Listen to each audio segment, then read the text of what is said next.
Until the day with the dawn ringing in my ears. Oh, I tune into my TV show. No better way, I gotta get myself into gear. Let's go. Oh, and I feel good today with my wake up in the morning espresso.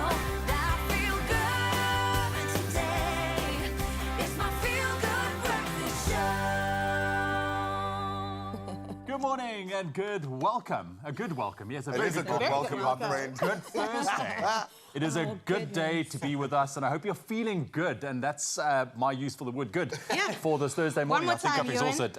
It's good to see you guys. It really is. Good, buddy. It's all good, my all friend. good this morning. I absolutely love it. How are you, my friend? Oh, I'm good. I'm feeling like the weekend is here. I had to also carry that across, you know, and I'm so excited with the fact that it is Thursday. Yeah, that's Plain good. Vrydag in these parts, That's no? good. Yeah, no, we'll give it that stamp. It is a Klein Vrydag indeed, and I love the fact that on mornings like this, we're all about the family. Yeah. On your feel good breakfast show. So JP is going to get to sit down with the considerable brains behind the latest animation, Inside Out 2. If you're a parent, you'll get it. You'll understand just how amazing this film is. A film that explores the rather interesting dynamics of feelings. Very big feelings. Their various shapes and sizes. And yes, there is a new character.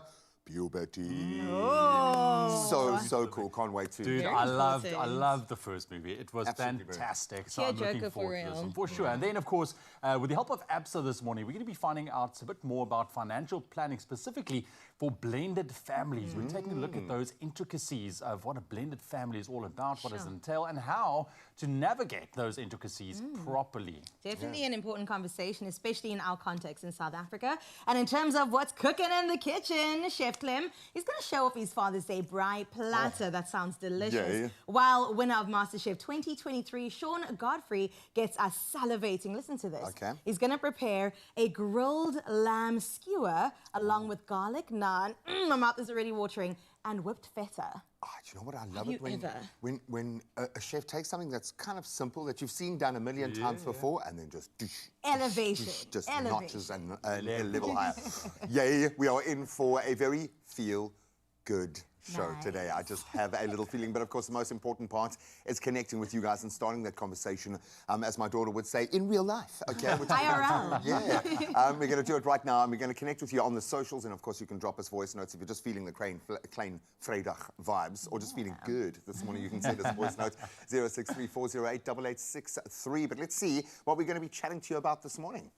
Well, this morning we're saying hello to you by asking, have you ever thought about starting your own podcast? And what would you call it? And what would you actually talk about? We need you to share your thoughts with us via voice note on 0634088863. And remember to use that hashtag Expresso Show. Graham, over to you. Wrong answers only. I've been seems to come waiting for this man to drop his podcast. Please do South Africa a favor. Nonsense. No, the problem is seeing a photo of Carl and myself up there doesn't really bode well. I'd pay to see you guys talk, Exactly. honestly. Unfortunately, people don't, apparently. No, it's going to be an opportunity, I think, for so many South African content creators to put themselves out there. So how do you embody what you want to talk about, what you want to represent with a podcast name?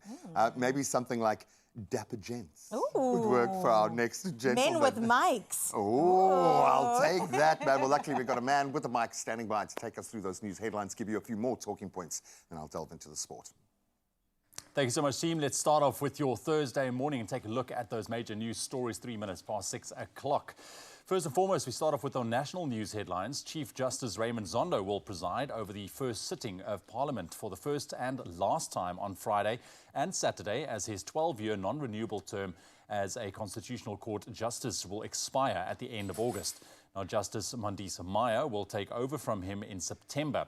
Meanwhile, it is reported that the Constitutional Court late last night rejected the MK Party's urgent application to stop Friday's National Assembly session for electing a new president, stating that the party failed to justify its delay and that its case lacked merit.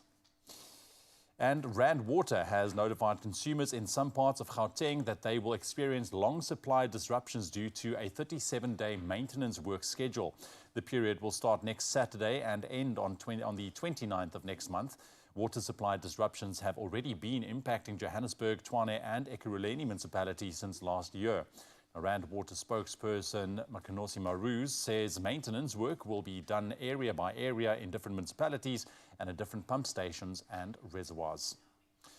Over to the international news headlines this morning. Senegal's President Bassirou Diomaye Faye has assured that profits from the sale of oil and gas will be well managed as the West African state begins oil production for the first time. Australian energy giant Woodside described the extraction as a historic day and a key milestone for both the company and the nation. The Sangomar Deep Water Project, which also includes gas production, aims to produce 100,000 barrels of oil per day. It is anticipated to generate billions of dollars for Senegal and bolster its economy. And 4 Russian naval vessels, including a nuclear-powered submarine and a frigate, have arrived in Cuba, and what is seen as a show of force amidst tensions with the West over the war in Ukraine. The vessels are anchored at the Havana Bay, some 145 kilometers from the U.S. state of Florida. Russia's defense ministry says the Admiral Gorshkov frigate and the Kazan submarine are both carriers of advanced weapons, including hypersonic missiles. They earlier conducted missile drills in the Atlantic, and U.S. officials say they are closely monitoring the visit. And a little bit closer to home, the Johannesburg Wildlife Veterinary Hospital is celebrating its 7th anniversary. Now, in these incredible 7 years, they've treated nearly 14,000 animals and made significant strides in wildlife conservation through education and teamwork.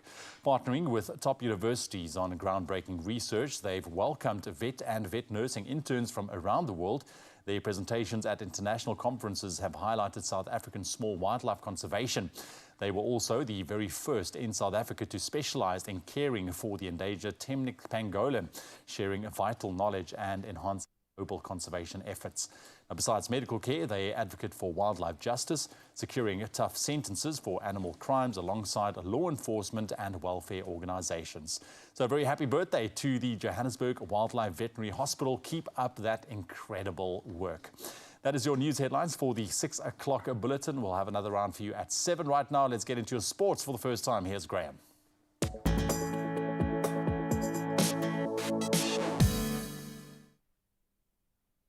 Thank you so much, Ewan. Let's kick it off with cricket. Of course, firm focus on the World Cup right now and one particular team, Surya Kumar Yadav's unbeaten half-century, and then Ardeep Singh's career best of 4 for just 9, propelling India to a 7-wicket victory over the United States, securing their place in the T20 World Cup second round. So chasing 111, yep, the totals have been low this year. India stumbled to 42 for 3 at one point, but Yadav stepped in with that unbeaten 50, and Shivam Dube with 31.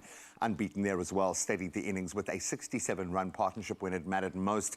So despite the loss, the United States remain still in contention for Super 8s with 4 points, and that's ahead of Pakistan and Canada, who both have 2. Now let's turn to football, and perhaps this will make things a little clearer. UEFA have announced that fans at Euro 2024 will receive more detailed information about VAR decisions.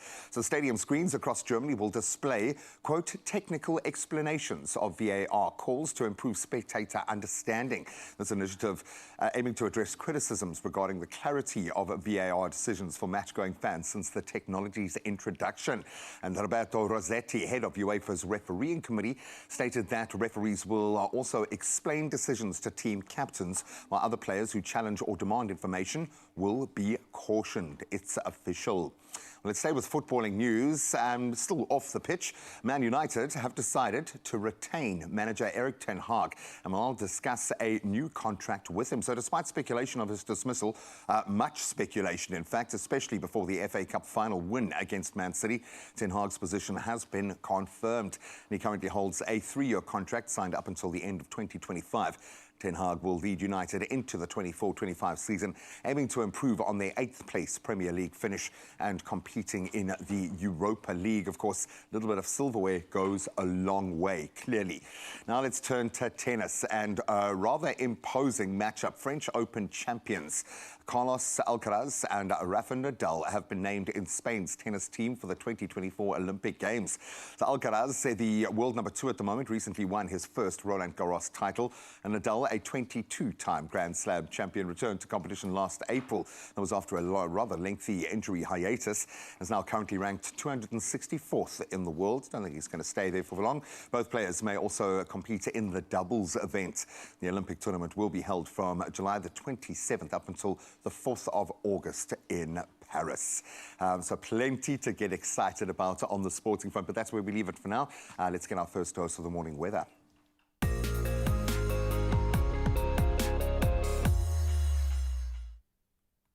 Well, thank you, G-Man. Let's have a look with what's happening in your weather. The Eastern Cape Police have discovered another victim's body from the devastating floods that ravaged Nelson Mandela Bay just 2 weeks ago. This latest discovery brings the death toll to 11 in the metro and 14 in the province, including 3 deaths in Buffalo City Metro, East London. Over 3,000 people were displaced due to the floods. Police spokesperson Priscilla Naidu says the body was discovered by the search and rescue unit at Swartskops River in Kariga, one of the areas hardest hit by the floods. Of course, we're sending our condolences and love, as well as our strength to those families.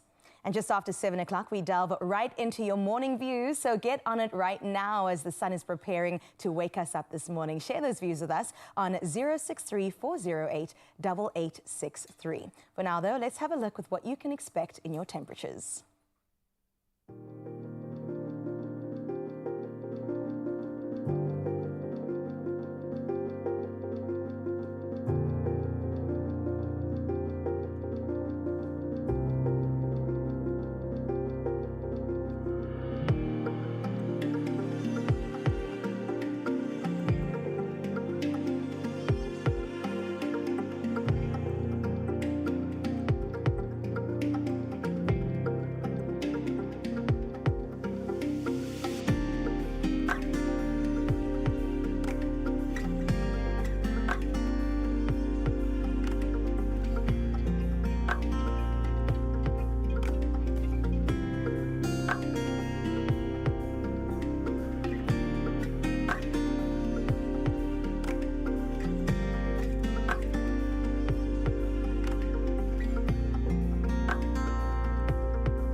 I'm now starting to think that our weather person's just changing the temperature and up, and it just messes my head now every morning. Just stay indoors. Just stay indoors for the next 3 hours. We got you covered. Why? Exciting times for content creators. Absolutely. I've been waiting for this moment because podcasting is officially here to stay, all right? And we're going to delve all into it. Grant Hines is going to join us in the studio to chat about the starter kit, basically, for how to start a podcast. So you want to stick around if that's sort of the world you want to play around in. It's been growing in leaps and bounds. Absolutely. And I mean, you see more and more people engaging in podcasting, set up their own little home studios. Yes. And of course, this weekend, we also pay homage to this extremely, I think, very fast growing industry, which is podcasting, with the SA Podcast and Music Festival that is taking place this weekend. We're going to get a bit of a glimpse as to what we can expect and really what it is all about. Yeah, how can you differentiate yourself with the storm of new content creators out there? We'll bring you that plug in. We are celebrating, I think, one of the most, as Ewan said, exciting and fast-moving spaces in our industry, undoubtedly on the other side of this. Only you can make my day.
It's my feel-good breakfast show. Welcome back. If you're a content creator, specifically if you're interested in making a name or maybe taking it to the next level in the space of podcasting, this is for you. A memorable weekend of podcasting and music is upon us, where South Africa's top podcasters and musicians are going to be rubbing shoulders, coming together under one roof for a weekend filled with, I'm sure, captivating discussion, some amazing live performances, and endless inspiration. An SA podcast and a music festival, I think, is set to take place from the 14th to the 15th of June at the incredible Emperor's Palace in Johannesburg, which is why I'm so excited to be joined via Zoom this morning by the director of the SA Podcast and Music Festival, Nicholas Regisford. Nick, good morning. How are you, buddy? Good morning, man. I'm really doing well, thanks. Thanks for having us. Thanks to the SABC for the support, and it's wonderful to be on the Expresso show. Finally, after 20-something years, I've made it to the Expresso show. Like, wow! Yeah, thank you for having me. Oh, buddy, all it took was you just creating your own festival and getting literally every content creator and musician in the country on board, man. No mean task. It does beg the question, why do this? Because this is such an exciting space. We know there is so much happening, but no one's thought to really take it on in this way. It almost feels like a coming of age of sorts. What was the motivation for you? The motivation is to contribute to a bubbling industry, to contribute and give direction to people who need it, and also to use the 20-plus years of experience, relationships, knowledge, expertise, but most importantly, purpose in my heart to develop other people. So we put together this meeting to bring people into a room to network, to be educated, and to entertain them. And we chose two things that I think most people are into, podcasting and music. Put them together to make a unique experience, create a niche, push the boat out, and we start the story. I absolutely love it. I can see someone's been in that sales pipeline, baby. I love it. Because that's the bottom line, dude. If you're going to sell a notion on a podcast, yeah, you might have 3 hours to do it, but you best have purpose driving what you're doing, because if it's not clear, if people can't plug into that energy, the ethos, the tone, whatever it is that you're going to differentiate yourself, you're just one of millions. I would say maybe even billions of content creators out there pumping this stuff out. Yet you are creating an opportunity to see it as a business, to see your strategic network, to make it real in this world where we've got so many people looking for that side hustle, maybe looking for that full-time hustle in the space around them. How do you want to achieve that? What do you want to achieve in a practical sense with this wonderful meeting of minds? I want to achieve growth, so you leave the place having changed. It's like walking into a place and getting some information into your zone, meeting some people who you didn't think you would have access to, getting knowledge that you didn't need to go far for, and being inspired. So inspiration, knowledge, and networking. The idea of seeing it happen is really over 2 days in a boiler room experience. We're not doing the carpets at the Emperor's Palace. No, no, no. We're not doing that. Creatives don't go into conference rooms and get inspired. We've got a superb venue at Emperor's Palace. It's called the Red Roman Shed, and it's a bespoke venue. Got graffiti on the wall, it's got mad art, it's got crazy installations, it's a funny color, the floor isn't clean and shiny and glossy. There's no gloss. You'll be able to have a drink while watching Gareth Cliff speak. You'll be able to eat booty walls and hot dogs and African food from homegrown food. You'll be able to enjoy the environment with live music on the stages. You'll be able to watch live podcast recordings. You'll be able to take part in workshops.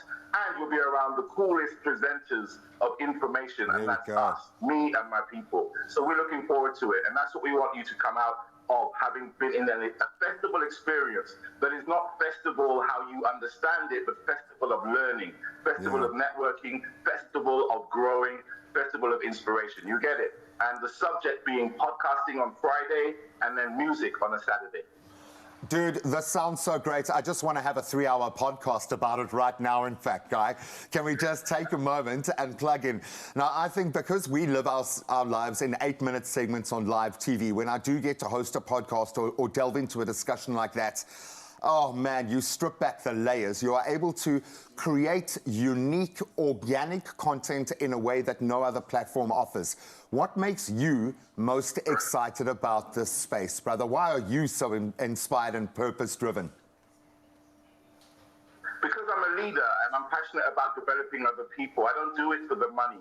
What I'm focusing on is providing value. Put the value out there first and the money will chase you. There's a gentleman that I worked with 10 years ago plus called Tony Gaskins.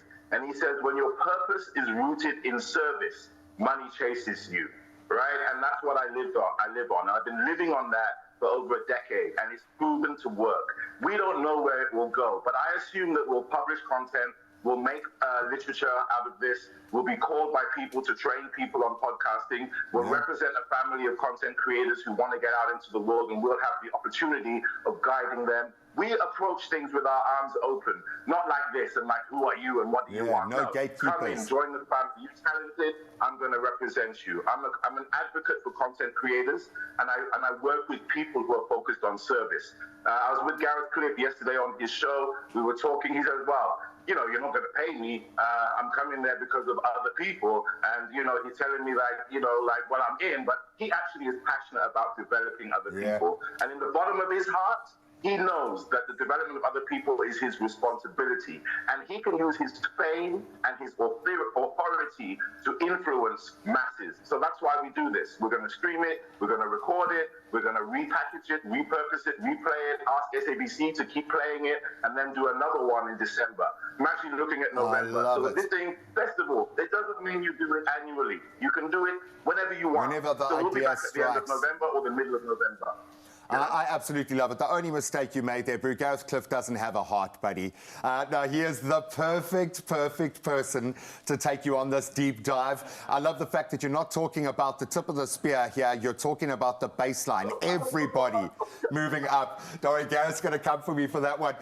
Nicholas, we absolutely love everything you represent. Kudos to you, my friend, for manifesting this around you. We absolutely love you, guy. Go break a leg. I have no doubt that you're going to hit the ground running this weekend. You're on fire at the moment, so enjoy that part of the process, your own engagement and experience. What an opportunity. If you're a content creator, if you're a musician, if you're someone who works through your personal brand and you're looking for a way to monetize that, your strategic network is waiting for you. You can go to pmfestival.za is a great way to start. You can go podcastmusicfest.co.za, get all of the information you need in terms of ticketing, how you can plug into what sounds like the most, I think, gravitas I've heard in this space. Officially, it's going to be absolutely amazing. Go and plug in for yourself.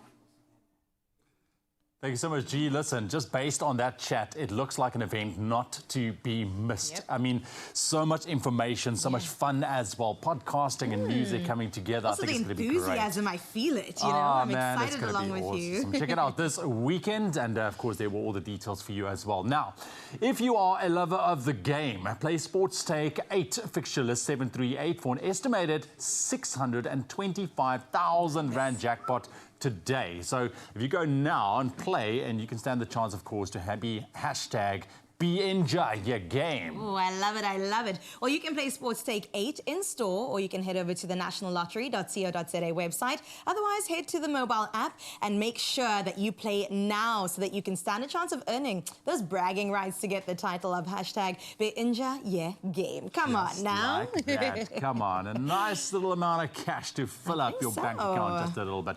All right, we're going to take a very quick break. When we come back, we are talking about podcasting and all things podcasting, but you need the hardware to do so. And Grant Hines, he is the perfect person. He's bringing in some awesome options if you are maybe thinking about starting your own podcasting journey. I love that. Not only that, but we're headed back to the kitchen to have some mocktails. And I don't know who's going to redeem themselves, but you have to stick around to find out who wins today's challenge, all right? It's going to be all about that Zanzibar Sunrise mocktail, so you don't want to go anywhere. See you now. Only you can make my day.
It's my feel-good breakfast show. And welcome back to your Feel Good Breakfast Show. You had everything to do with podcasts. Now we're going to get into the nitty-gritty. As we know, podcasts are, of course, on the rise as a form of entertainment. Starting one can be an exciting venture, but you need to know what to do. And ahead of SA Podcast and Music Festival, we'll review some of the must-have gear to get you started with a podcast. And, of course, joining us right now is the man himself, the leader of tech, Grant Hines, and he'll be taking us through some of his tech gear that he would recommend to you. So let's give him a feel-good welcome. Yeah. Yes. Yo, it's the first time I got an applause in the show. Let me give you another one. Yeah. Because I'm here now, No, Grant, thank you you. know. I I've appreciate established that this is the standard. Well, let's get into this. I'm very excited about podcasting. I feel like I am a millennial, but like a younger millennial. And so this is right up my alley when it comes to content creation. And we've got a couple of gadgets here and there. If I'm coming to you right now, Grant, and saying, I want to start a podcast, where do I begin? What do I do? The first thing is there's a concept. You know, your camera is the best camera that you've got is the one that's on you. Yes. Right? It's the same thing with a microphone. Okay. The best microphone that you've got is on you, which is your phone. So I highly recommend checking out the apps on your phone to record podcasts. One that I really recommend quite often is called Anchor.fm. Okay. And it allows you to publish your podcast, record it, publish it, and edit it to every platform. Oh, my goodness. All on your phone. All in one. All in one. So the great thing about that is if you go to a convention and you need to get like a Voxie, or in South Africa we call them Voxies. Yeah. Overseas they don't call them that, or Vox Pops or whatever. You can just use your phone to get that response from somebody. Excellent. Beautiful. And then once you've stepped away from your mobile phone and you're working on a computer, there's a whole bunch of other tech that you can get. This is a brand. Please tell me about this. It's slick, it's cool, it's beautiful. So this is a microphone. This is called the Wave Neo, but it's an entry-level microphone, and this is why I want people to see this. These are these inexpensive microphones that are around at the moment. They're condenser microphones. They've got excellent quality. They plug and play. So I've actually plugged it to my phone, which is really cool, and the phone recognizes it as a microphone, and I can record really good radio quality sound directly to my phone. But now, does it work through an app or directly into your phone's recorder? Basically, your phone detects that it's a microphone, and then we'll just swap over. And then it's got cool features like it's got capacitive touch. Stop it. To mute. Let me try. Oh my goodness, why did that get me so excited? And a headphone jack at the back so you can monitor it. It's very, very cool. And again, it's super entry level, so that's the whole idea. Okay. It's actually a controller for a lot of different kinds of like streaming tools, but it's got dials that you can program to do different things. So you can build your podcasts using gear that this wasn't traditionally built for podcasting, but they are aware that these things can be used for podcasting because they're so popular now. And have used this so you can program it to either change what the buttons look like. Those are little screens behind the buttons. Come on. Right? And then you can change the volume, or microphone volume. You can assign it to each of these dials. Yeah, I love how compact it is, quite honestly. I mean, I just put it in my bag here. Literally. And then talking about compact, if you want to step it up a little bit, you can also go through something. This bad boy. This is like something called a Rodecaster. So this device is built for podcasting. This is for people who are more professional. I highly recommend that if you're thinking of building a podcast, try the cheap stuff first. Okay. See if your podcast is a good idea, if it picks up. Because not everyone should have a mic.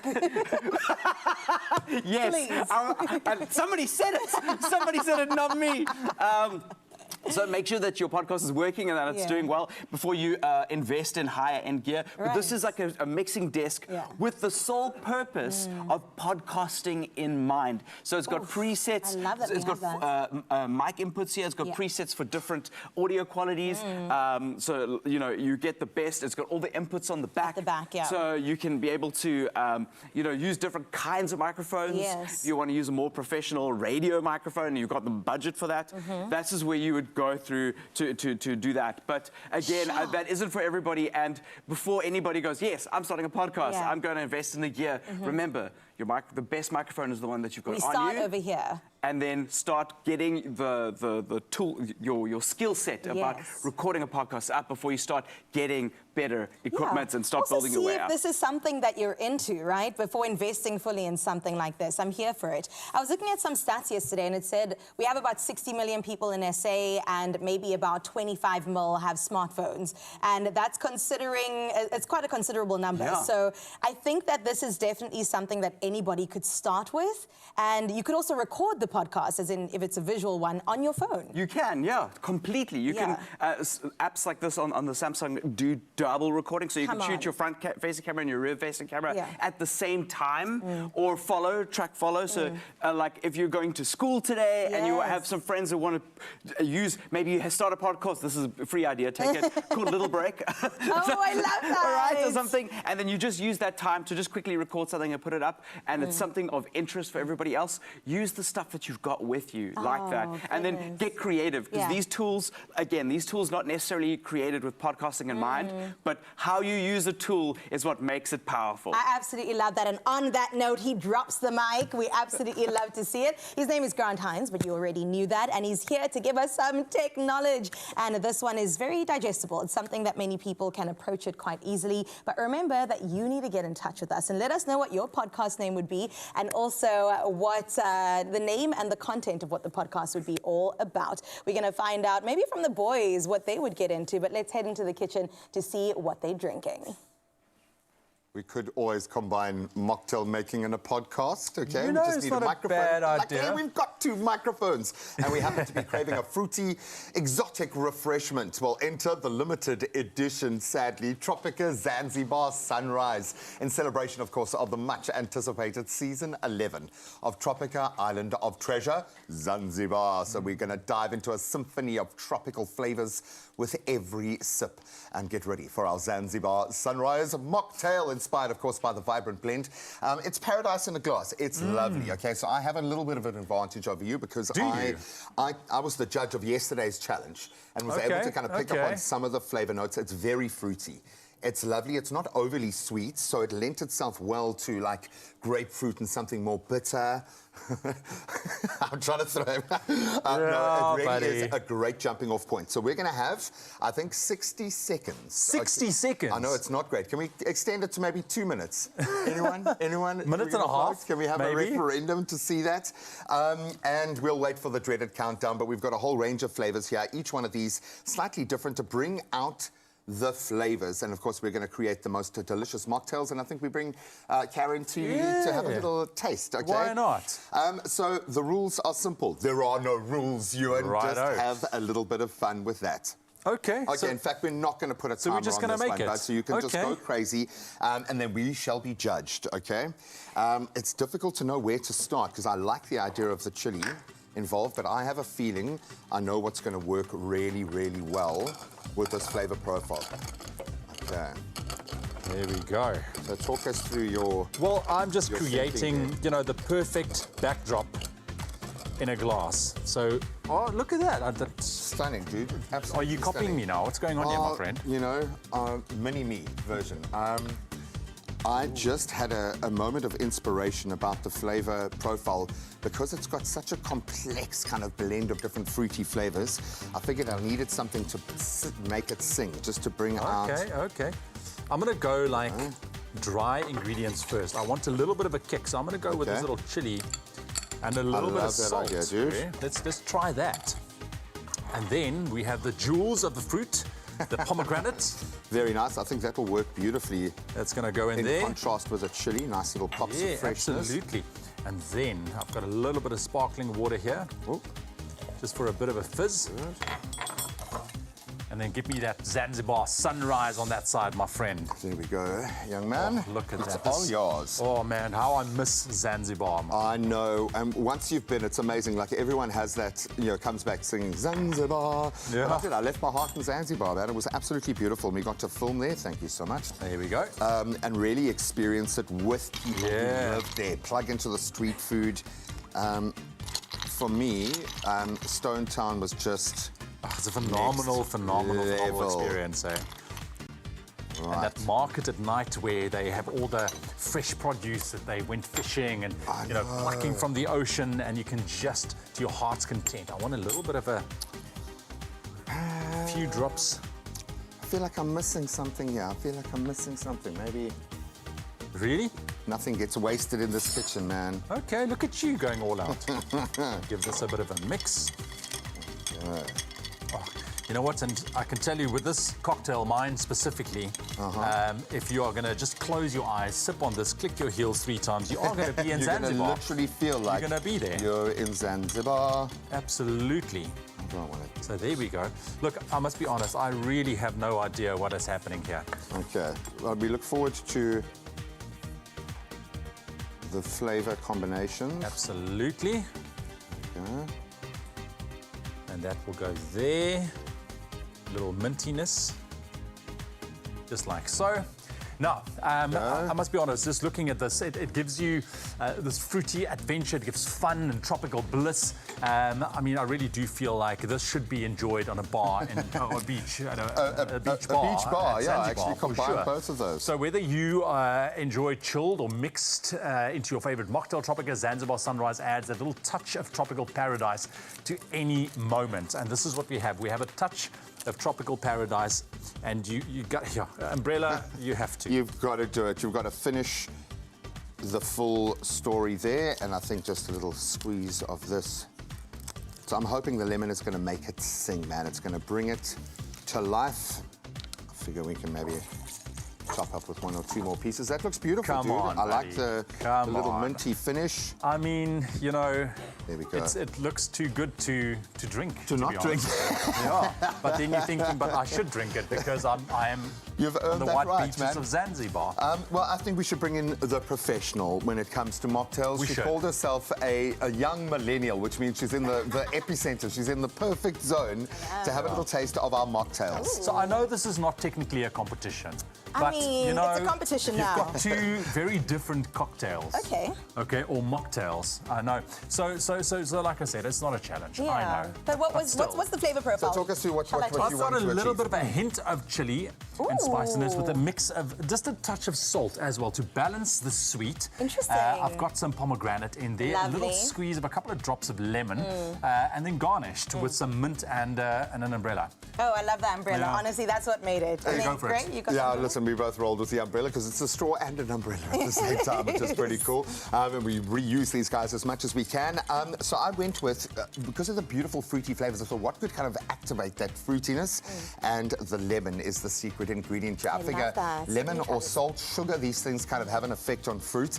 And I like the fact that yesterday when you presented with the grapefruits, it took that flavor and it really jumped on it. So I'm trying to hoping sell the it. lemon... He is, He's and trying kind of to roasting sell in it. it. I see you, I see you. Graham, just- Okay, As I like Carl what proved you've done yesterday, there, it's all in Ewan. the cell, man. I like the way she just gets in there, muddles it up. Ooh, very similar flavor profiles, Mm-hmm. but... Okay, wait, it's not a competition. I can't even crown a winner, but if I were to, Ewan has got I think it's just revenge, eh? And Lucian came and the warned me. He was like, chili. the shade will be real, my friend. With great power comes great responsibility. I Hey, you're mean- going to take this on board. Absolutely love the fact that we get to have mocktails for breakfast. We do.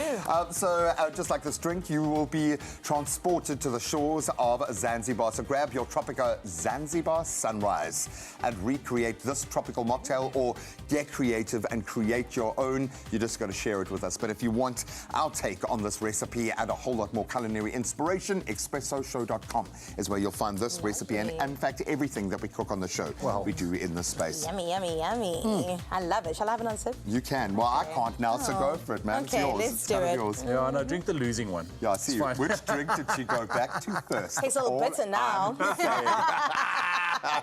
Put the bitter pull in there. That's why. You're just going to swallow Absolutely it. love it. Oh, you can make my day.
Welcome back. There's no worming out of it with school holidays on our doorstep. I think literally children are set to embrace outdoor adventures, hopefully, because that's what being a kid is all about. And parents, on the other hand, we must continue to remain vigilant against unwelcome guests ready to spoil the fun. And this morning, we are going to be plunging headfirst into holiday parasites. Yep, it's a fun one with Dr. Anissa Barhead, who brings a wealth of knowledge and expertise and a surprising amount of excitement with us to this discussion. I like topic. that. Yeah. Early morning topic. lovely to have you. But look, first and foremost, I know that my boys are super excited for the holidays to kick off, because basically I said to them yesterday, I said, listen, there's 2 days left. It's like, no, there's no days left because I have a class party today, and then Friday we just go to collect reports and then we come home. So it's here, it's honest, but it's time for the kids to get out there and play and just enjoy the holiday to the most, but we want to make sure that they are healthy. And we are talking about, I mean, worm infections this morning. So I think let's demystify it a little bit first and foremost. The symptoms and signs that parents should be able to look out for, because I don't think it's something that you can just say like, oh, yep, you've got it. Doesn't jump off the page, yeah. So generally, most of the cases are actually quite asymptomatic. So we'll actually find the child all of a sudden just vomits out a worm, and then you're like, whoop, there's the worms. My child's... So it'll just be completely coincidental. But we start kind of suspecting if there's worms, if they've got those vague abdominal pains, funny bowel habits, maybe a bit of diarrhea, a bit of constipation. Sometimes there's a change in eating habits, so you might be losing your appetite, not gaining weight. And if you start picking up an anemia that you don't really know, especially iron deficiency anemia, that's one of our big things to say, go look for those. How do you see that? How does that manifest? Yeah, so iron deficiency anemia is you start going much more paler, definitely paler than me, and you start getting an increasing amount of fatigue, you start not eating well, but also later on you actually stop growing, and you actually start starting to get a bit of heart troubles from that. Wow. Okay, so there are serious implications, and this, I suppose, that's the reason why there is so much content out there pertaining to this. A lot of it is clickbait, because it's easy to sensationalize this kind of medical discussion. How do we distinguish between the truths and the very much untruths that are floating about? So there's a lot of doctor Googling, there's a lot of misinformation, and this is where we struggle with a lot of that information that's going out. So I'm always looking at journal articles to say whether it's peer-reviewed. So you can go on to Google and it'll randomly say you're getting worms from here, you're getting worms from there. Might just be a commercial. It might be a commercial thing, and it might be this Oma from this auntie that said this and this. So I'm always kind of saying, you know what, if there's an article, look at where it was actually published on which website. And if you're not sure, go to your doctor and say, listen, is this true? Is this not true? Is this remedy going to help it or not? 100%. That's why you've got... Yeah, exactly. Yeah, Dr. Google. It's one of the biggest. Stay away.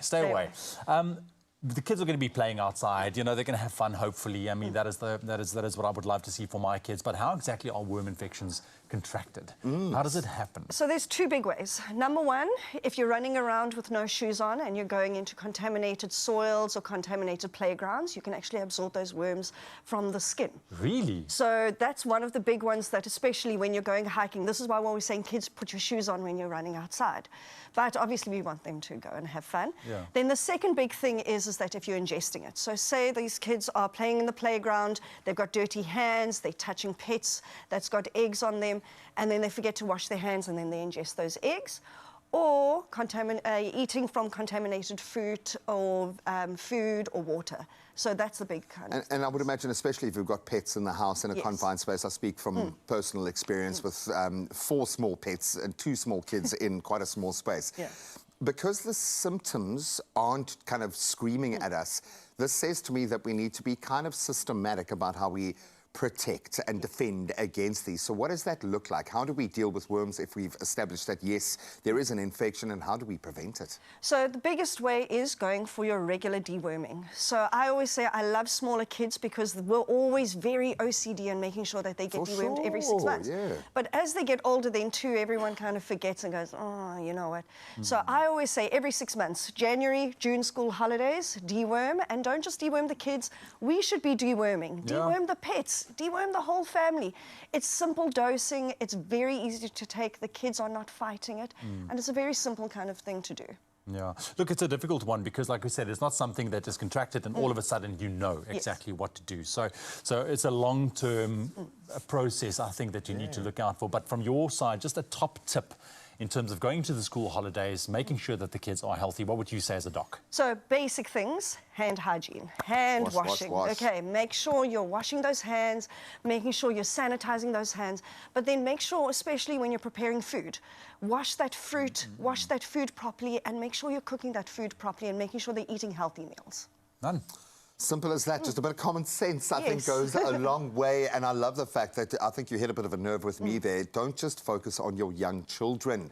Kids throughout their cycle of life, just like the worm, will hit different gateways, but even us as adults need to be protected. I love that, Doc. Thank you so much. I think we've got the tools to use, or weapons, I'm going to say, in this battle. And Vermox is available in a 500 milligram once-off crushable tablets containing mebendazole polymorph C. I probably said that completely incorrectly, but it still does the job, and that can be mixed or taken with water for the treatment of worm infestation. So as much as it feels like quite a complex issue, simple solution. Absolutely. It's also suitable for children as young as 12 months. Oh, Easy to brilliant. administer and suitable for the entire family. So go out there and look after your family. But I think it's a good point to say not only your family, but the pets as well. So say goodbye to those freeloaders and keep the family's digestive tract healthy this coming holidays, leaving no room for those unwanted guests, because they really are guests we don't want. Yeah, no worming around.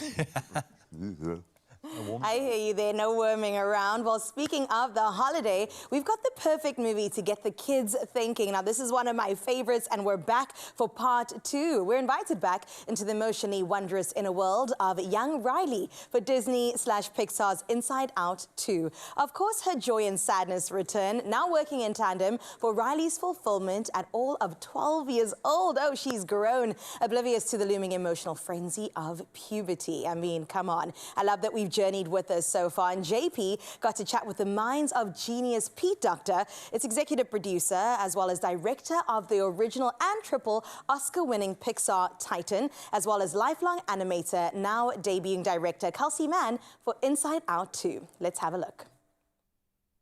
This is Joy, coming to you live in Riley's mind. Make some noise! This is in the house! Riley, how was camp? It was good. She goes away for 3 days and all we get is good? She goes away for 3 days and all we get is good? Yeah, sounds right. Asked and answered. Back to the game. Riley Expresso, my name is officially JP. a teenager now. You I've got aren't Kelsey Mann, packed director, yet? and Pete Docter, executive producer.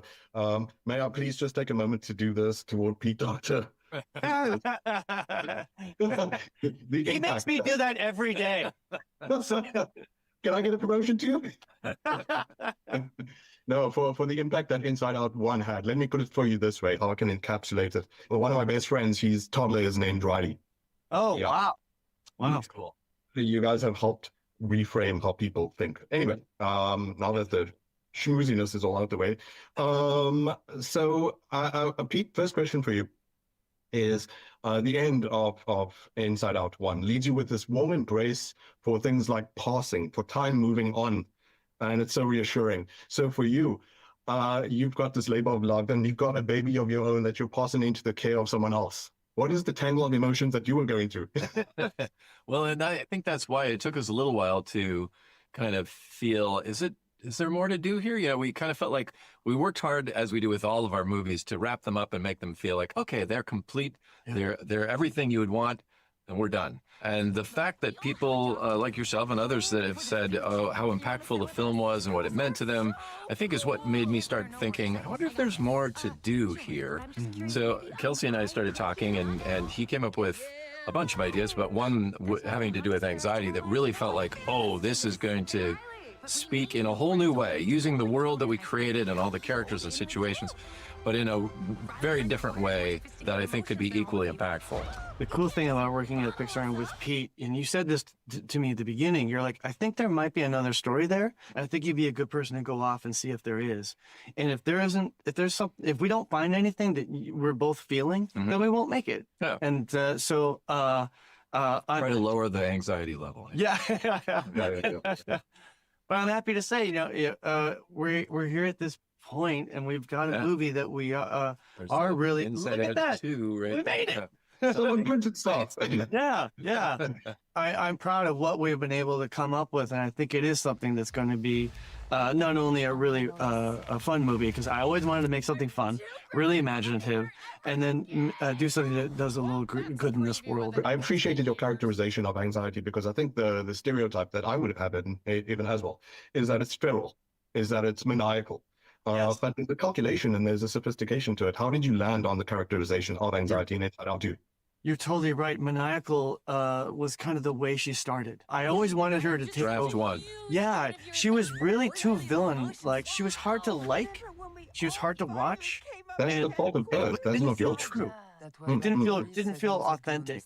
And then that's where really the experts come in, and we would talk to a lot of our emotional experts like Dr. Keltner and Dr. Lisa D'Amour, and why do we have anxiety? What is it trying to do? And it's like Lisa was really great. She goes, it's there to try to protect us. It's trying to help us be safe. Right. She was defending, like, everybody thinks it's bad. It's actually a productive emotion. Yeah, because you had to prepare for this interview.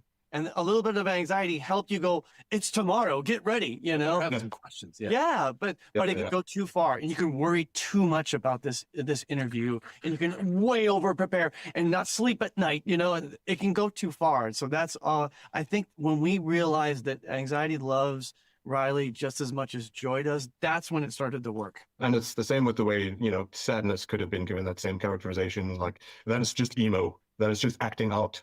Yeah. And that was important for the team. Kelsey was, and we were all very aware of not wanting to redo the first. So even though the first one is like, sadness is a pain in the butt, but we understand and we come to accept her. This movie is not that. It's a little different. Yeah. It's inviting anxiety in, going joy, like, oh, I learned from the last film. That's right. Like, we should give anxiety a chance, and then realize, like, oh my goodness, I was wrong. She kicked us out. Act one. And while I wrap, sorry, you guys apparently had like 27 other emotions on the list. But yeah, there were well, if you do the research, there are 27 emotions that Dr. Keltner talked us about. Yeah. There's like Schadenfreude, and we had a bunch of awkwardness. Yeah. A bunch of different emotions that could still be funny, maybe in the right movie, but. So, Pete, Doctor, and Kelsey, man, thank you so much. And I think once again, you've given adults and children a gift. And I promise you, even the way you've changed allegorical thinking. Amazing. So congratulations, and yeah, well worth the watch. I appreciate you that, very man. much. Thank you. Nice talking to you. I'm the worst! Well, that's a preview of the next 10 years. Come on, Riley needs us. Have I ever steered you wrong before? Many times. What is that? It's the sarcasm. Sarcasm? Boy, are we so lucky we ran into you guys. Boy, are we so lucky we ran into you guys. Wow, those guys are jerks. Wow, those guys are jerks. I love it. I cannot wait to see it. Sweet. I too have a nephew, whose name is Riley too. Oh, I know it's a cute. boy, but I was just like, yes, this has helped me, like JP said, navigate the spaces, because I don't have children myself, of But kids' minds. when you watch the first one, you realize what you went through. This is true. You see. You identify, but and how often do your kids, like my son especially, will come and contextualize something with something from that movie? But the thing that freaks me out is like with the dropping of the core memories. Like every now and then you'll have a moment with your kid like, this is a core memory. Oh my word, it's just dropped down the pipe. It's going to the middle of the brain. Love it, man. JP Sebastian, as always, what a absolutely legend, on the man. money, man. What a legend. We've got so much coming up on the other side of this on your Feel Good Breakfast show, so don't go anywhere. One of my favorite fans is in studio, Watershed. Craig, of course, Hines, is going to join us, and I got a bit of a chat with him, and I'm fangirling so hard, I'm not going to lie. Dude, and then listen, while you fangirling hard, we're also going to focus on the fact that it's Father's Day this weekend, and we have a bride platter. We're going to show you how to put that together. It's going to make Dad happy, and I think one of the challenges that I'm going to put to my wife this weekend is like, babes, you man the bride. Oh, wow. You drive But for there's me. no side seat driving, eh? No. You can't come there with your tongs and be hanging around. You got to take... Don't be that person. I don't know if you wear a full apron, probably just a half, knowing him. Probably like a little loincloth apron. Yeah, of Will you course. take your little Real loincloth Tarzan. off? Yeah, exactly. Yeah. But either way, you slice it, and I'm talking about about the rump, of course. Father's Day is looking good.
It's my feel-good breakfast show.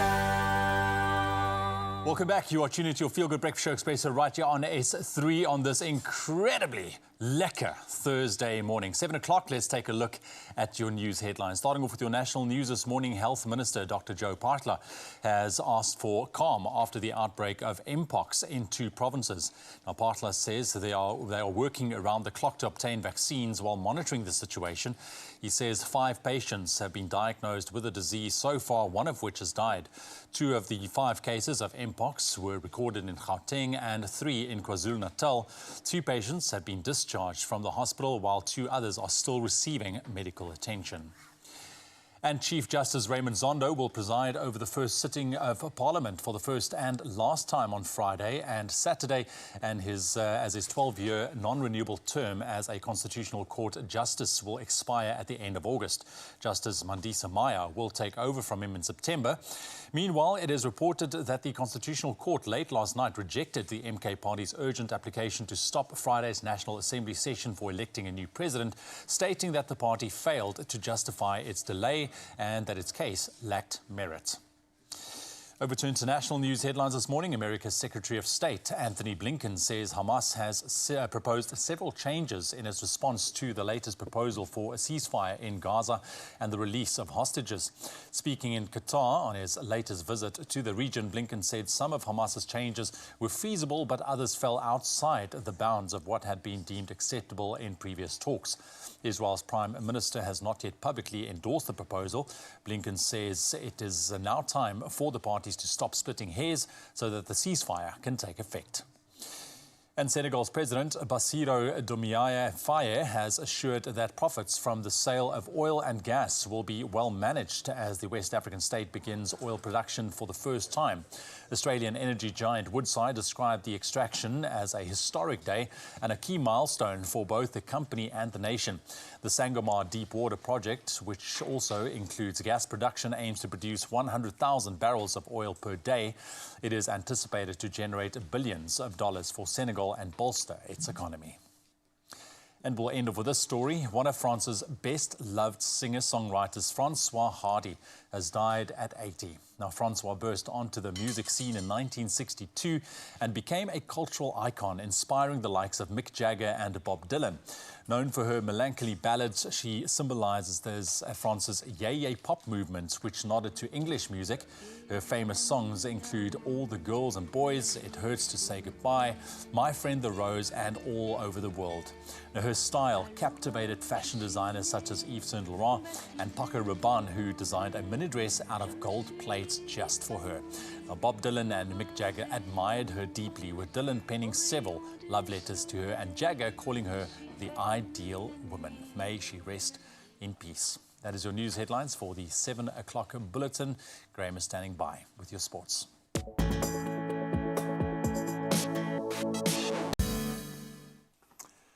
Thank you so much, Ewan. Let's dive right in with some World Cup news. And Surya Kumar Yadav's unbeaten half-century and Arshdeep Singh's career best of 4 for just 9, propelling tournament favourites India to a 7-wicket victory over the United States, securing their place effectively in the T20 World Cup second round.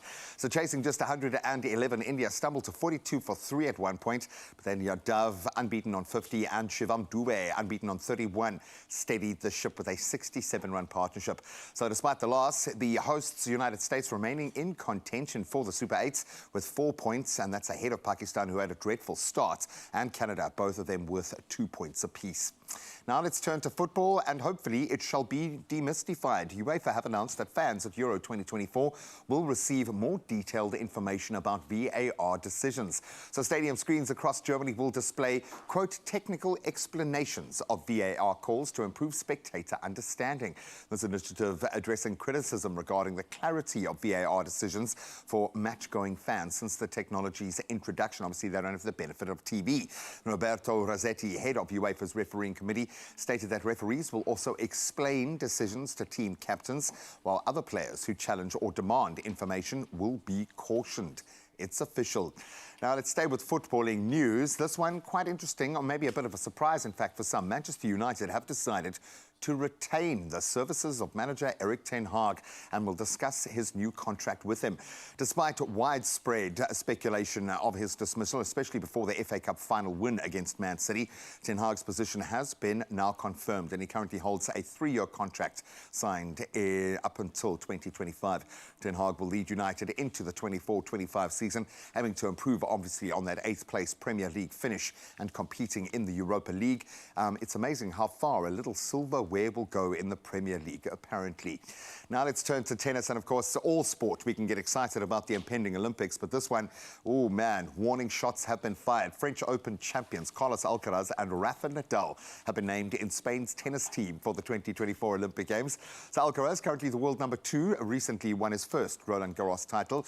Then Nadal, a 22-time Grand Slam champion, returned to competition last April after a lengthy injury hiatus, now currently ranked 264th. I think that will change rather quickly, but both players may also compete in the doubles event.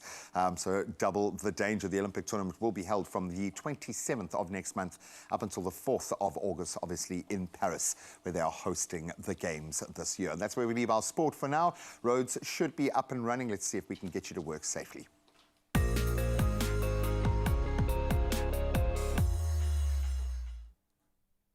Well, thank you, Graham. Let's have a look at your roads, and we get started out in Midrand in Gauteng. There is congestion on the N1 southbound between Olifantsfontein Road and Samrand Road, resulting in slow-moving traffic. Now, out in Alexandra, Johannesburg, there has been a multi-vehicle accident on the N3 southbound at London Road, and 2 lanes are closed because of this. Delays, of course, are expected, so allow for some added travel time and exercise caution while driving. Let's take a look at your weather.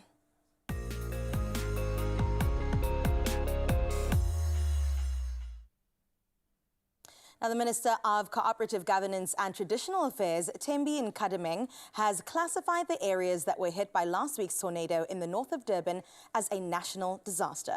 Nkadimeng yesterday visited residents in Otangiti, one of the hardest hit areas. 12 people have been confirmed dead from the disaster. The provincial government says initial assessments show that more than 7,000 households have been damaged and at least 17,000 people have been affected. Nkadimeng says 280 million rand is needed to rebuild damaged infrastructures. Of course, our thoughts and prayers go with all those families that have lost loved ones. Now, the sun has officially risen across South Africa, and coming from his balcony, this was sent through from Alma out in Worcester. Absolutely love this view. It is stunning. The beautiful burn of a new day is seen. So lovely. And if you too would like to be like Alma out in Worcester, do share your morning views with us on 0634088863. For now, though, let's have a look at what you can expect in your temperatures for today.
Oh man, we've had such an incredible morning so far, but can you believe it's about to get even better? Because today's musical guest is one of South Africa's popular rock bands with a career that spans over 2 decades. They go by the name of Watershed. Maybe you've heard of them, I don't know. They're an internationally recognized band, so of course you know them, who continue to give us musical excellence and join us with the release of their highly anticipated single. It's called This Town. Please, can we give them a feel-good welcome? Craig Hines joins us from Watershed.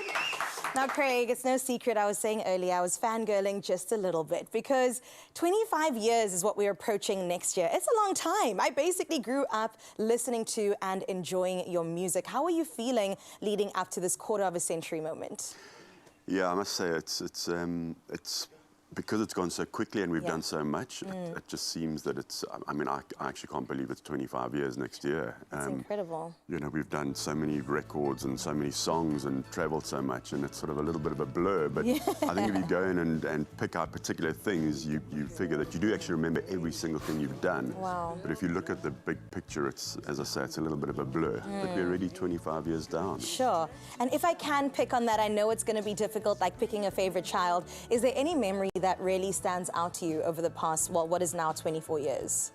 I think the biggest one must have been when we released a song called Indigo Girl back in 2001, I think it was. And I remember getting a phone call from our record label, who had just got a phone call from their bosses in Europe to say that Indigo Girl is charting on radio in Europe. Amazing. And we literally had to pack our bags and head over there for interviews and Top of the Pops and everything. So it was, I think that for us was probably the biggest sort of standout point because that was the change for everything.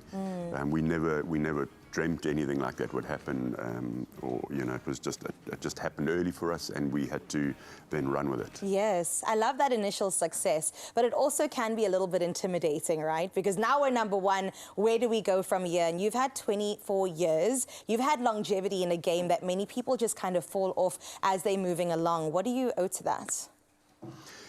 I think I think we've been fairly consistent in the records we put out, the songs we've written, our live shows. You know, I think we figured out quite early what our sound is, and that it was recognizable. And you know, people always come up and say when a Watershed song plays, you pick it up in the first sort of half a verse. And so I think that was it. We, you know, as I say, we sort of stuck with our knitting. We know that that's what we're good at. Yes. Besides experimenting now and again with various producers over the years, it's really been a consistent sound that we've traveled with. Amazing. So consistent sound, switched up the producers. How about the band? Has that stayed the same in the past 24 years? It's a long time. We have had changes over the years. But you know, the guys that have been in Watershed have been for a long time, you know, and for me in particular, and for everyone, it's more about good guys. Yes. There are a lot of incredible musicians out there, but it's about finding good guys, good people, because you spend a lot of time with them. Yeah. You know, we travel together, we fly together, we share hotel rooms together. It's something that's very, very important. Yeah, and, I see it as a marriage, actually, which you're coming on to 25 years, and it's like, what do I give my people? Yes. Shall we talk about your new single that you are releasing called This Town? What is it about? It's sort of it's a song about contentment, really. Okay. You know, just to put it in a nutshell, it's really that I think we figure that with what we've done for so many years. We've traveled a lot, you see a lot, you're with different people, but it's that feeling of spending time with that special person, those special people that which belong in this town, that becomes your sort of home. Yes. You know, it's pretty much a rock song, but we've pulled it into that storyline. Yeah. And I think it just came about by just years of, you know, a lot of these songs you never know where it comes from, you know, and that's what this one's about. Oh, it's so special. I love that we get a bit of new and a bit of old. I've also heard that this is part of an album that's coming up next year. But let's talk about the 6th of December. It's going to be a big one for you guys, and 4th of December rather. And if you are in the Mother City, it's also a big deal for you. Thank you for not leaving us behind. What is happening on the 4th of December? Yeah, so we're sort of starting our 2025, so our 25 years. Next year is going to be a big year just in general. Every show we're playing is going to be properly thought out where we're going to be playing and what we're going to be doing. We're looking at a new look and feel. But on the 4th, we're kicking it off at the Biscuit Mill in Woodstock. That's my neighborhood. I love that. Yeah, so we'll be there. And then, yeah, so that'll be a cool one to grab tickets for early. And then going into 2025, new album. As I say, just everything will be planned, and we'll release everything, and new singles, and you know. So this town will be one of the songs on that new album. It's the first one. I'm excited. From Indigo Girl to this town, I'm very excited to see what 2025 holds for Craig and the rest of his band. Of course, being a Watershed, it's been an absolute pleasure hanging out with you, Craig. And I know that he's not going anywhere because he's going to be singing a couple of songs for us. We've got you covered. It's Klein Vrydag for a reason, all right? And we're definitely going to get down and boogie along with Watershed, so don't go anywhere.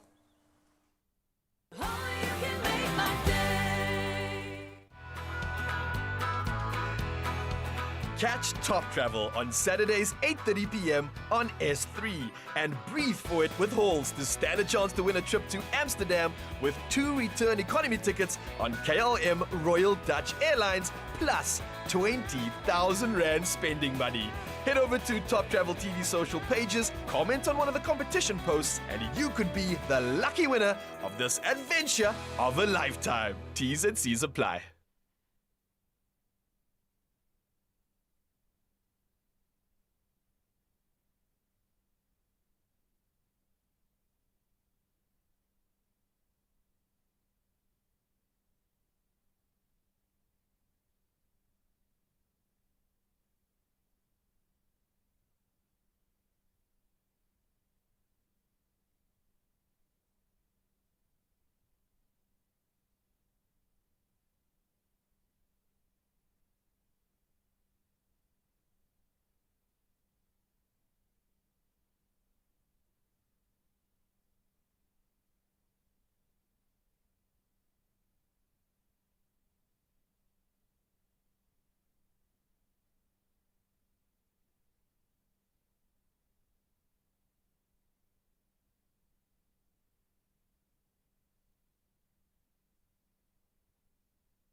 It's my feel-good breakfast show.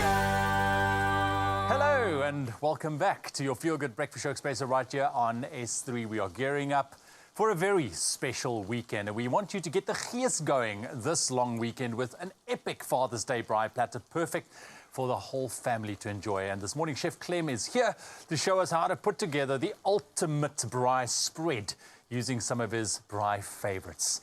Chef Clem, Father's Day, Here we go. And I like the fact that it's probably negative a million outside. We are freezing. What are you talking about? But we're drying. Look at the fire you've got going. He did this little spray thing earlier, and there were flames. Show them. Is it this guy? So when you Check see it the out. beautiful smoke and flames just before when we come out of an ad break, we actually fake it. We actually just spray a little oil, and then boom.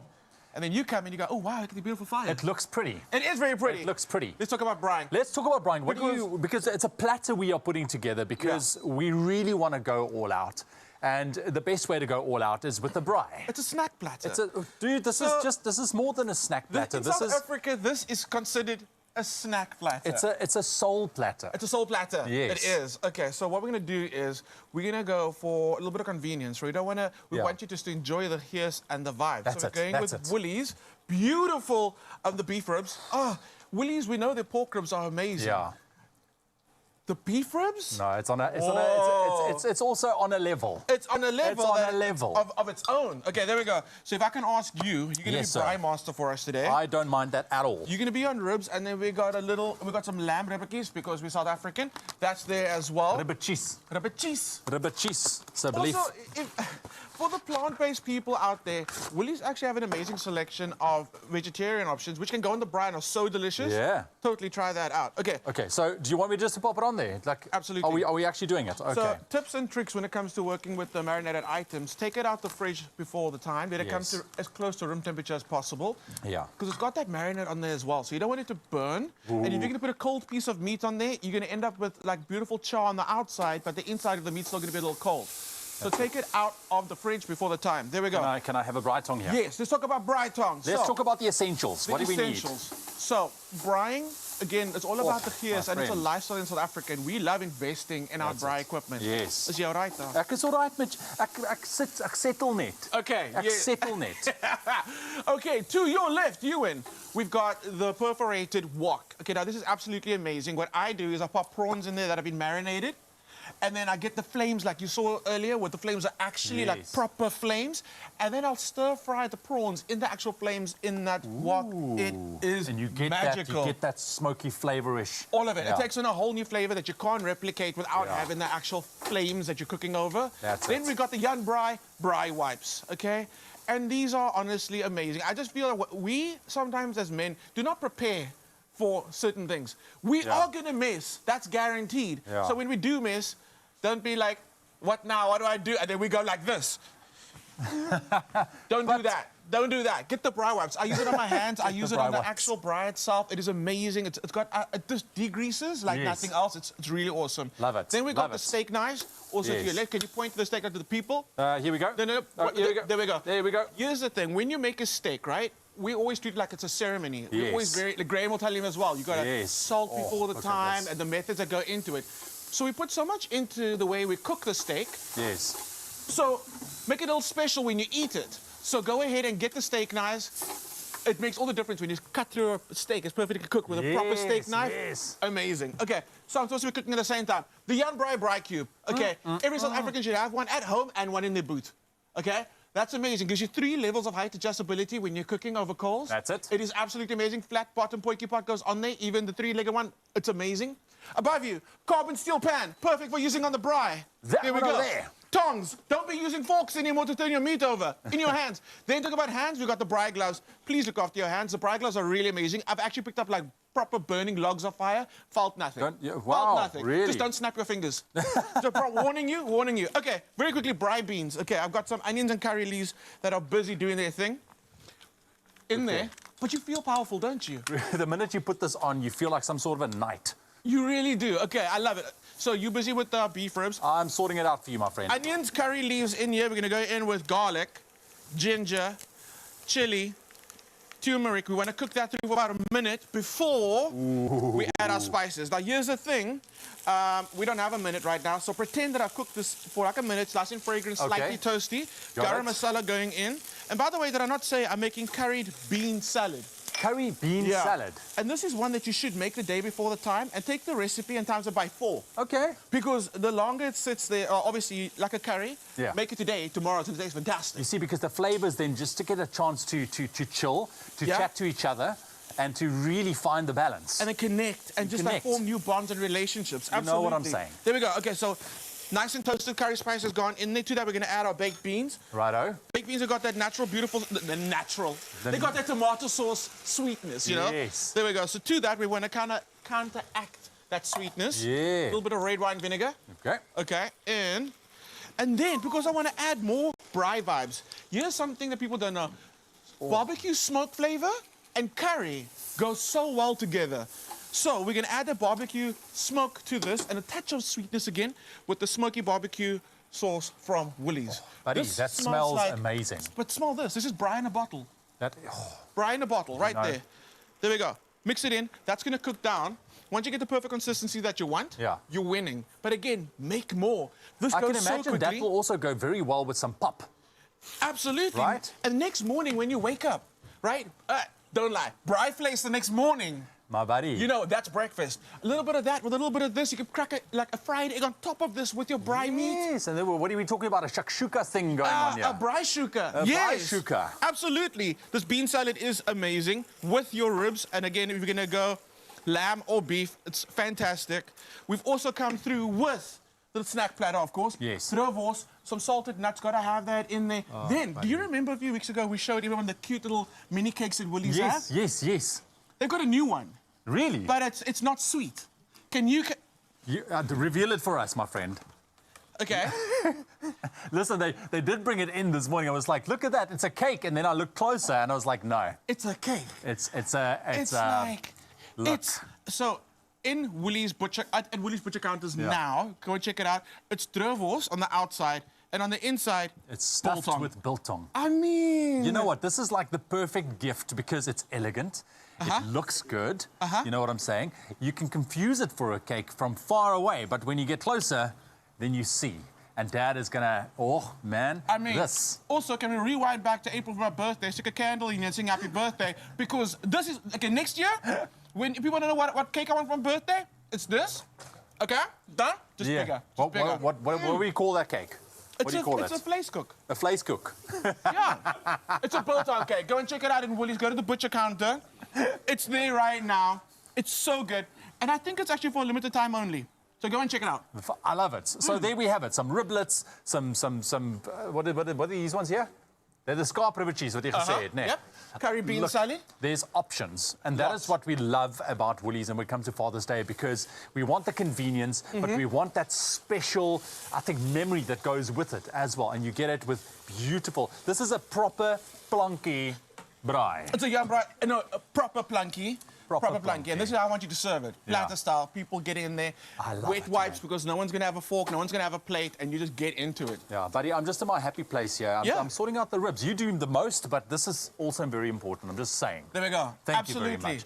And as always, someone forgot to buy ice, so I'm off to go buy some ice. You handle the situation. Are you literally going to leave me now? I'm leaving you. Cheers. Talk to people.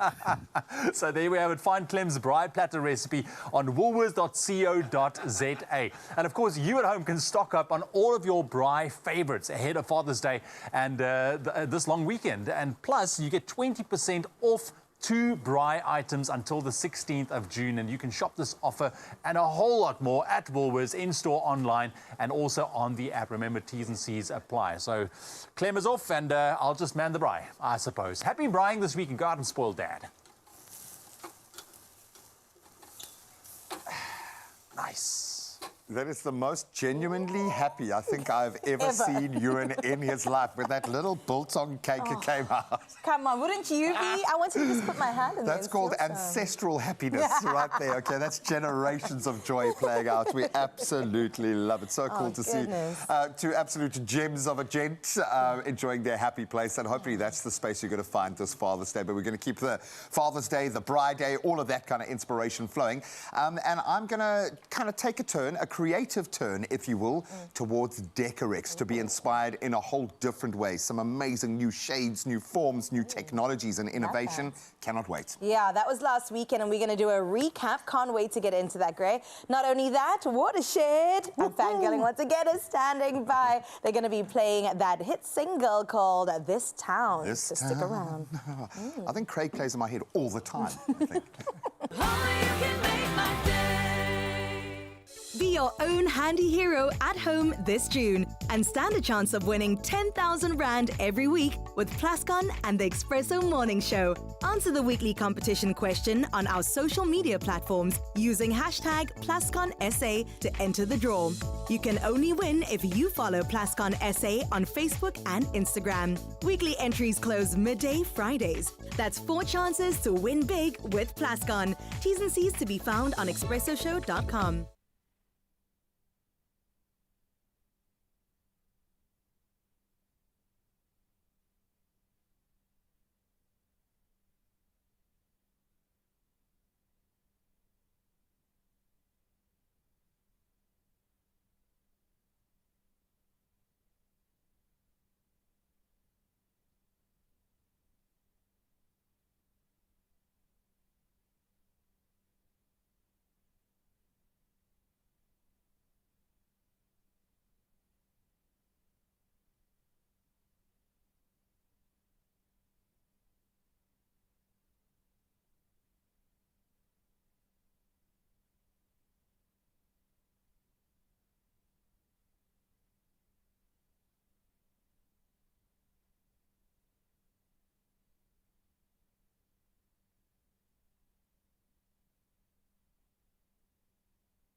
It's my feel-good breakfast show.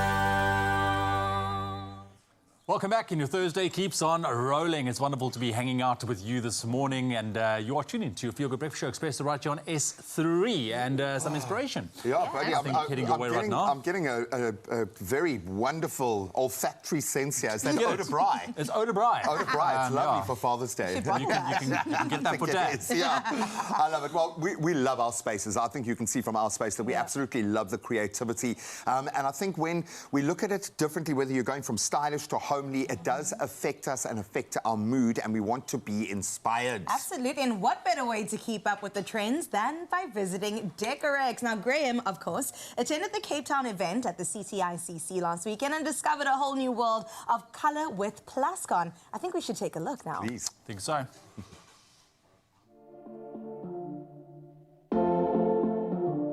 Decorex is back, and it is undoubtedly Africa's leading platform for creatives, for decor, for design. What a plug-in. And this year, more than 200 companies and creatives have come together to show off their latest innovations and inspiration. And speaking of which, I'm here to connect with the Plascon South Africa team to be inspired by color and a whole lot more. There's also a fair bit of mystery, and apparently it's all revealed with a QR code.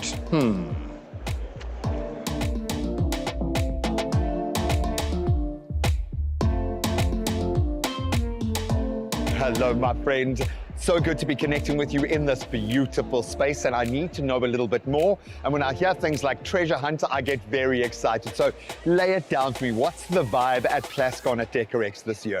So when writing the creative brief for this build, I wanted to create something that resembled a house-like structure. And as you can see, this was beautifully done. But then there was still something missing. And that's where the 2024 Plascon color combination of the year came in. And as you can see, that has now made this house into a home. I love it. It's even got a bit of feng shui. You feel the vibe, you feel the flow of energy. So a perfect starting point or maybe ending point for our treasure hunt. What's going down? When you have guests over at your house or your home, You know, you always tend to have a bring and braai or something of that sort. For You need sure. some form of entertainment. And this was just my form of entertainment at Plascon, to have a treasure hunt where our guests could stand a chance to 10,000 Rand cash.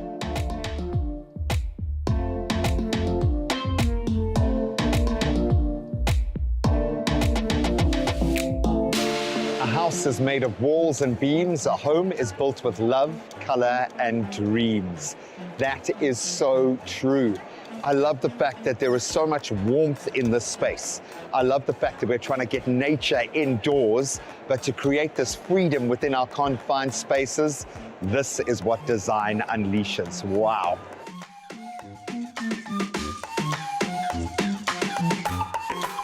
And here we go, step 1 of 6. So my mission today is going to be finding all of these Plascon lollipop boards scattered around Decorex and scanning the code. So first up, I'm going to register for the treasure hunt. Watch the video below for step 3. I'm picking up from those gorgeous visuals that my next stop is the Plascon stand. And then it says I can visit plascon.co.za to answer the question and get the next clue. Let's go hunting.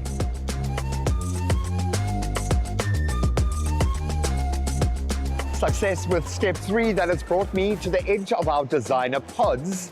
Let me find out what step 4 is going to entail. Trade Pro All Cover provides what percentage of cover and adds a perfect matte finish? Plascon has a rich history and has always been known for its premium products. But about 5 years ago, we created a range, the Trade Pro range, which is a mid-tier product. And what that did was give the Plascon quality product at an affordable price. Well, they call it all cover, so I'm guessing it's 100%. Let's give it a bash. Congratulations on completing step 4. Visit stand F05 Emoja Designer Pods Popstruck for your next clue. Let's go.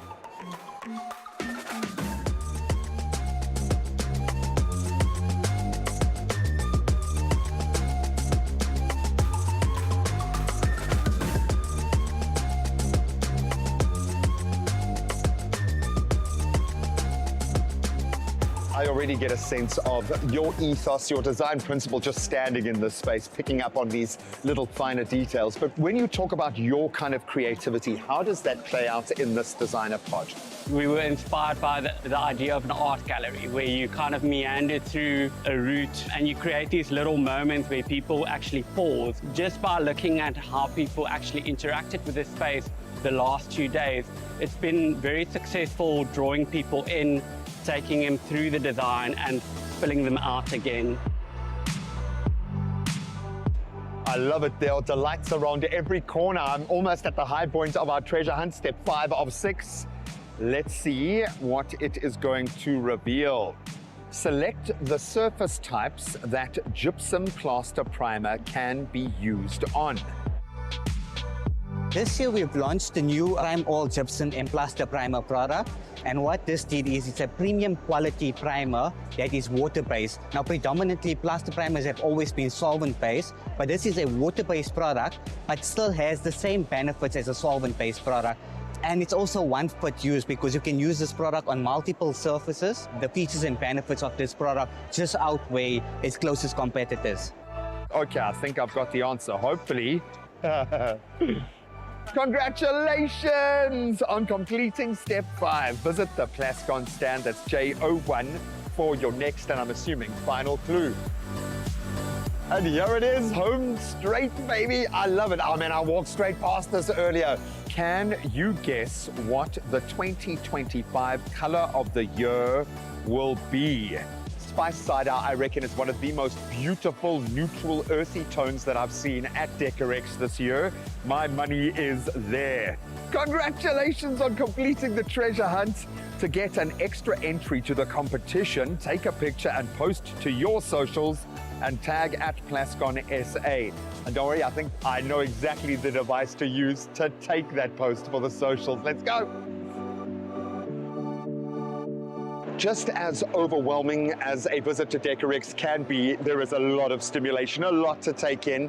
It's stands like this, teams like the Plascon team that remind us that this inspiration, this creativity can come to bear in our most intimate spaces, in our homes. You've just got to experience it firsthand to let the creativity come out.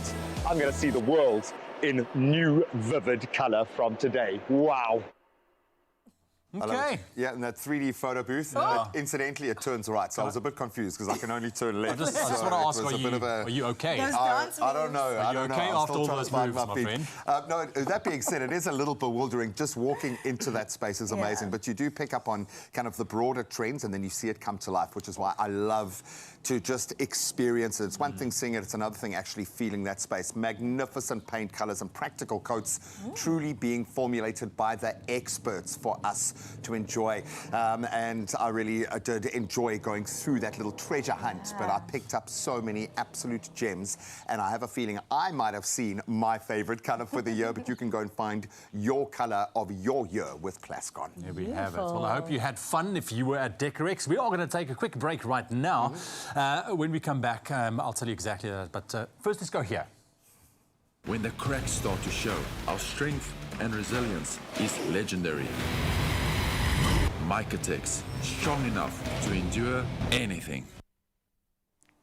And now that we're back, let me tell you exactly what you can expect after the break. We are jumping behind the grill again, because it's Father's Day and that's what we do. We're going to braai this weekend. It doesn't matter what the weather's going to be like. We are going to light a fire and we can bring you delicious grilled lamb kebabs on a garlic naan. I can't wait for Whipped that. feta, whatever that is, I want to know and put it in my mouth. It is just in my face.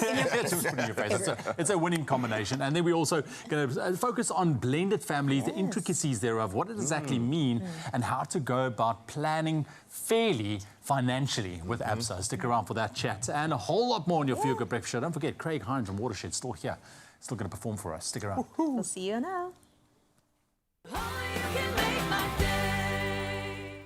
Bake more memories with Royal Baking Powder, and you could win your own KitchenAid stand mixer.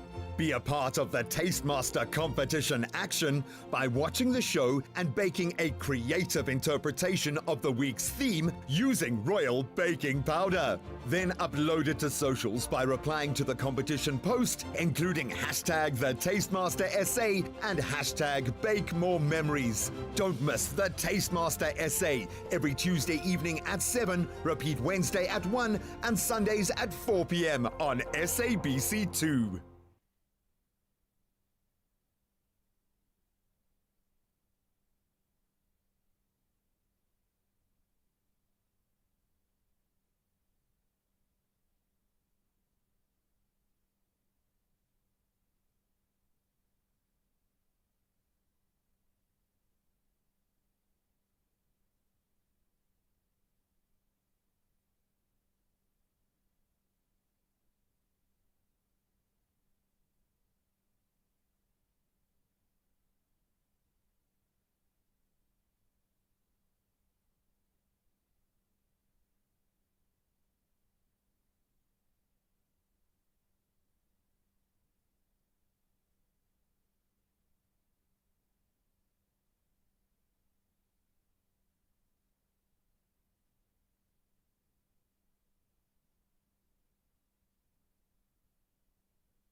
It's my Feel Good Breakfast Show. Welcome back to the grill, because that's our happy place. And whether you're a seasoned braai master or maybe a bit of a weekend warrior home cook looking to elevate your outdoor cooking game. Yes, I know we brought outdoors indoors for this, but you get what I'm saying. You do not want to miss out on the delicious dish that we're about to create. And I'm joined by none other than the winner of MasterChef SA from 2022, Sean Godfrey, is here to give us some inspiration for our Father's Day braai. Awesome. Buddy, are you a dad, first of all? I definitely am. I've got a 6-year-old, a 4-year-old, and a 2-year-old. I can tick 2 of those boxes, but you went Yeah. the 2-year-olds, you upped the ante, Yeah. and I'm not there, bro. I'm not there. Begs the question, are you going to be doing the braaiing on Father's Day, or do you have that Hopefully mantle not. over? Hopefully not. I'm actually hoping Aiden, my little guy, he's going to be doing it. Oh, Aiden, we love you, kid, for that. We absolutely love you. So, buddy, congratulations on everything that you've achieved. No, appreciate it. You've taken this platform and you've exploded. So well done, dude. Thank you. Really appreciate it. You wear that badge with honour. We are creating something truly special here, and what I like about this is it's quite bougie. It looks, the finished product looks good, like right up there, but it's starting with stuff we all know. Yeah. So talk us through what we're going to be creating here today. Yeah, so we're going to be doing a garlic naan with whipped feta and lamb loin chops that are grilled on the braai. But it's great is that there's a slaw, there's pomegranates, and there's pine nuts. There's lots of nutty flavors, sweet flavors. But I think everyone's probably wondering the whipped feta, right? Yeah, man. And everyone keeps saying whipped. It's like you've got to say the word even with extra chutzpah for some reason. Like, or just the gents keep saying it like that. But I love the notion of whipped feta because this, you need a sounding board for a fatty meat. Exactly. And this, I think, just nice gold. and salty, and it's absolutely divine. And I think the word sounds fancy. It's actually really easy. I mean, it's literally 2 discs of feta, cream cheese, 100 grams of cream cheese with milk, and you whip it up. And you've got your base for your bread. So it's really, really nice and easy. I'm getting trade secrets here, okay? there is always a hack. There is always a hack. Exactly. So we want to treat the meat well. When we are working with beautiful lamb, and boy, don't we have some of the best meat, but especially Korean lamb in South Africa is unbelievable. I don't want to even say gold, platinum. It's the platinum of meat. Absolutely love it. So you want to treat it well and do it justice, yeah? Yeah, correct. So, I mean, actually, lamb loin chops, this is one of my favorites because it's got a nice thin layer of fat, so you've got that beautiful, and it's really, really tender. And all I've done is I've taken off the bone is the meaty part, and I'm not going to throw it away, trust me. That's the nibbles that you're going to throw on with it when you're cooking it. Yes, for sure. And so you cut it off the bone, and you basically get a little round like that, and that becomes the basis of your skewer. And we're going to put it with some red peppers and red onions, and we're going to spice it up nicely with some olive oils, pepper and black and salt, and we're going to throw it onto the grill. So nice and easy. And I like the fact that you're not over-seasoning the meat. Just bring out its natural flavour, because I think if you understand the lengths that are gone to in terms of the farming and the flavour profile building from even then, there is a reason why it is such a particular process. So just let it shine. Let it do its thing. And I think often also you've got a lot of complex flavors here. You've got the whipped feta, you've got the pomegranates, you even got dill on the end, and you've got the pine nuts. So a lot of flavors. So leave the lamb to speak for itself. You don't want to get lost in the dish. And so one of the things that I normally actually do is either just rosemary, salt, and black pepper, but I keep it quite simple, as you said, because of those beautiful flavors that we have. And we know rosemary marries well. Don't overdo it. Just give it a little bit there. I like the idea of like a rosemary stick skewer in there as well. I mean, you can go full rustic if you want to. Okay, beautiful seasoning. What's next? Okay, so one of the other things that I love doing is corn always works well. It's a nice sweet dish to go with it. And one of my favorites is this little quick, simple dish. It's literally sweet corn. You boil it for 5 minutes, so it's parboiled. Okay. And then smoked paprika, salt and pepper, and olive oil onto the grill, and then afterwards get some parmesan and your parmesan shavings on top. That flavor combination is insane. So literally start off with some olive oil, quick like that. I think the smoky paprika would lend itself to a slightly sweeter kind of combo there. Yeah. I like that. Yeah, you're blowing my mind this morning. I'm not getting emotional, I promise you. Is it Father's Day emotions? Oh, man, I dropped my kids off at the airport last night to spend a couple of weeks with Mom, with her family in the UK. And yesterday was all about dad jokes. Yeah. Last night I had a dad sad moment where Dad was leaving his family and I was just standing there like a puppy at the gate, and the two of us just locked eyes, and we just, all we could muster was a cheers. Oh, yeah. That's it. But it's, I get it, man. There is something so special about these days, and the joy is dads don't need a lot. We don't need a lot. Not even a pair of socks, I'm not expecting. We just want the time with our kids, and there is no better place to spend that kind of quality time. Like, I'm sure you and Aiden have had the most amazing moments around a fire, dude. He loves cooking, and this morning he was so jealous that I was coming on the TV show. He said, but Dad, can't I come with? Because remember the last time he was on the show? So when I was cooking on the show, know, he was like wanting to come back, but he absolutely loved cooking.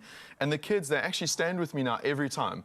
And now even the kids, they've got little stands and they get up and Livy even runs to the kitchen. Dad, can I please help? Can I please help? It's like become the treat. So for me, cooking, food and family has become one. It's actually our time that we spend together and they absolutely adore it. I think we forget how much they would love to spend their time with us in the kitchen. And it doesn't even matter what you're making, but when you are making something that the dads can enjoy at the end, it's great. Correct. Okay, so it's a mutual investment in the process, and kids absolutely love to see themselves represented in that final dish. So lest we forget, we've got to do the braai, and we've got a beautiful piece of equipment there. I know a lot of eyes this morning have been drawn to the Everdure gas braai, and we've been exploring the entire range. They give you instant, fast, powerful heat, and when you're cooking meat, that is vital. You need that intense heat, you need the caramelization, and of course convention cooking as well, heat circulation, inside heat. How important is it when you are moving to gas that you've got this kind of durability and adaptability? This is a one-stop shop. Yeah, so this has actually become at home. I've got the whole set at home. And on the weekends is like wood. Oh, it's my wood fires on the weekend. I don't think you're going to get me away from that easily. But on the week, this is my go-to on a Monday night. I come home and instead of cooking inside, I'll quickly crank it up, and 10 minutes later, I'm cooking on the grill. So I still get that feeling of braai during the week or instant heats, and I absolutely love it. So it's become my go-to on fast, quick meals that I want to do with the kids or family for on the week. Are you up for adopting a fourth, man? I pull my own weight, okay? I can cook a little bit. I'm good at cleaning. I'll scrub the griddle, man. I'll do whatever I do. Just to get the food, right? Just to get the food, man, the smokiness.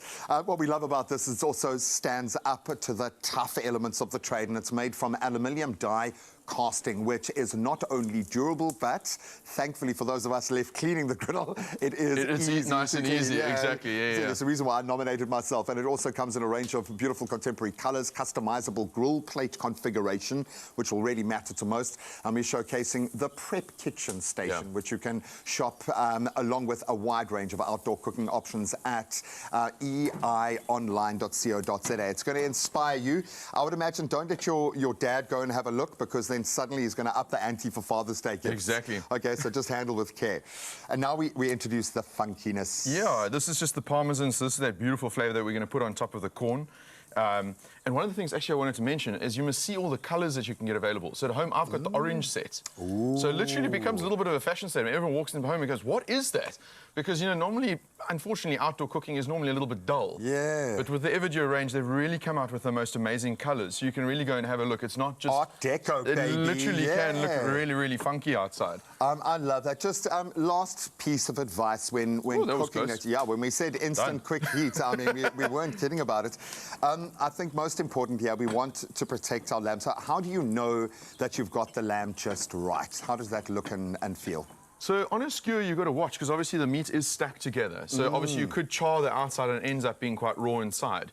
But one of the things is something like this, it really lends well to medium rare. Okay. Or medium, if you like a bit of medium. I wouldn't go past it, it's going to get quite tough on the skewer. Sure. And the intention is obviously that you pull it off in your naan bread and then you eat it like an open sandwich. Like that. Yeah. But I normally check, so open up your little skewer, just check if it's inside.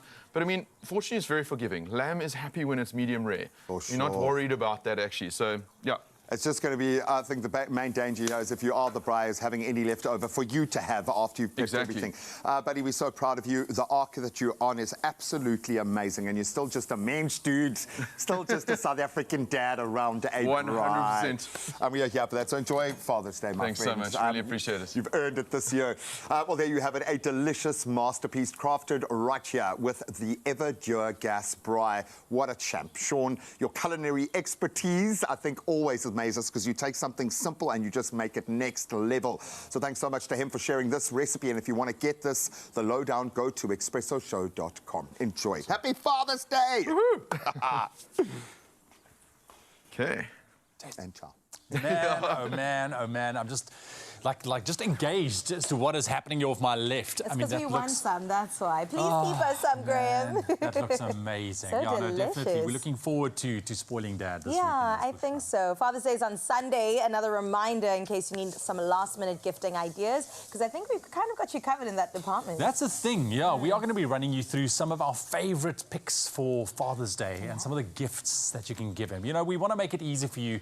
We know how crazy it gets and life gets in the way, but we want to give you, we're going to send you to the perfect place. And we'll show you exactly no how to do socks that. this year, okay? Dads have enough of those. We're definitely going to sort you out there. Not only that, we're talking about families. It's going to continue, blended families in particular, and financial planning when it comes to that. It's What very does it look important. like? What does it look like? It's more common than not that we actually have blended families in South Africa. When it comes to money, how do we go about doing this? We definitely have got you covered with that. Listen, the smells, I think Graham is floating around somewhere because of the smell. It looks amazing. Sean is just an absolute master on the braai, that is for sure. All right, we'll take a quick break. We'll see you just now.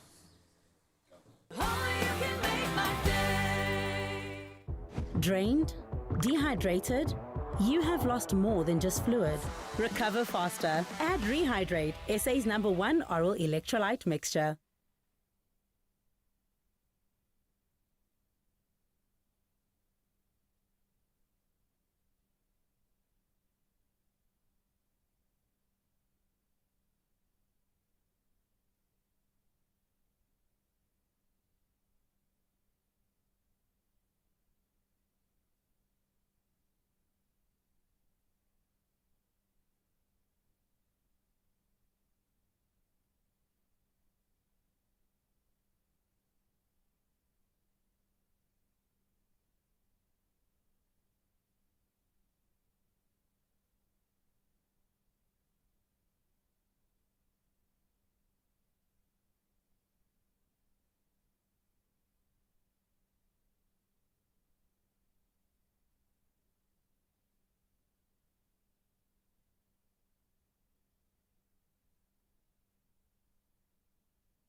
It's my feel-good breakfast show.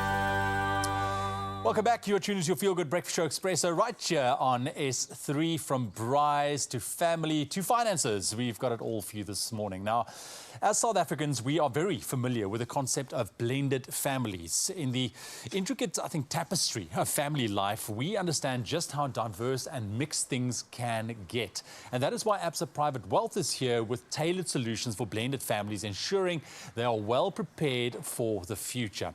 Now, this morning, Head of Financial Planning at Absa, Naveen Rampasad, is here to tell us a little bit more and to unpack the intricacies of blended families and their finances. Naveen, thank you very much for joining us this morning. Morning, Ewan. It's lovely to have you. And I'm glad we're talking about this. Blended families, I mean, it is something that we have in South Africa. We are proud of it. But let's unpack it from the beginning. When we speak about blended families, what exactly does that entail, and why do we need to look at finances sometimes differently? Thank you, Ewan. So as you can understand and appreciate, family dynamics and structures have evolved over time. So when we're talking about a blended family, we're talking about a family unit where one partner or both partners bring children from previous relationships either into the marriage or partnership. So this could entail a marriage with children from previous relationships, a cohabiting couple with children from a previous relationship, and in addition, this couple could also have children together. So those are sort of the broad permutations, but not only permutations, that inform what a blended family is. Now, you can understand with those dynamics and varying needs that the need for financial planning can become complex.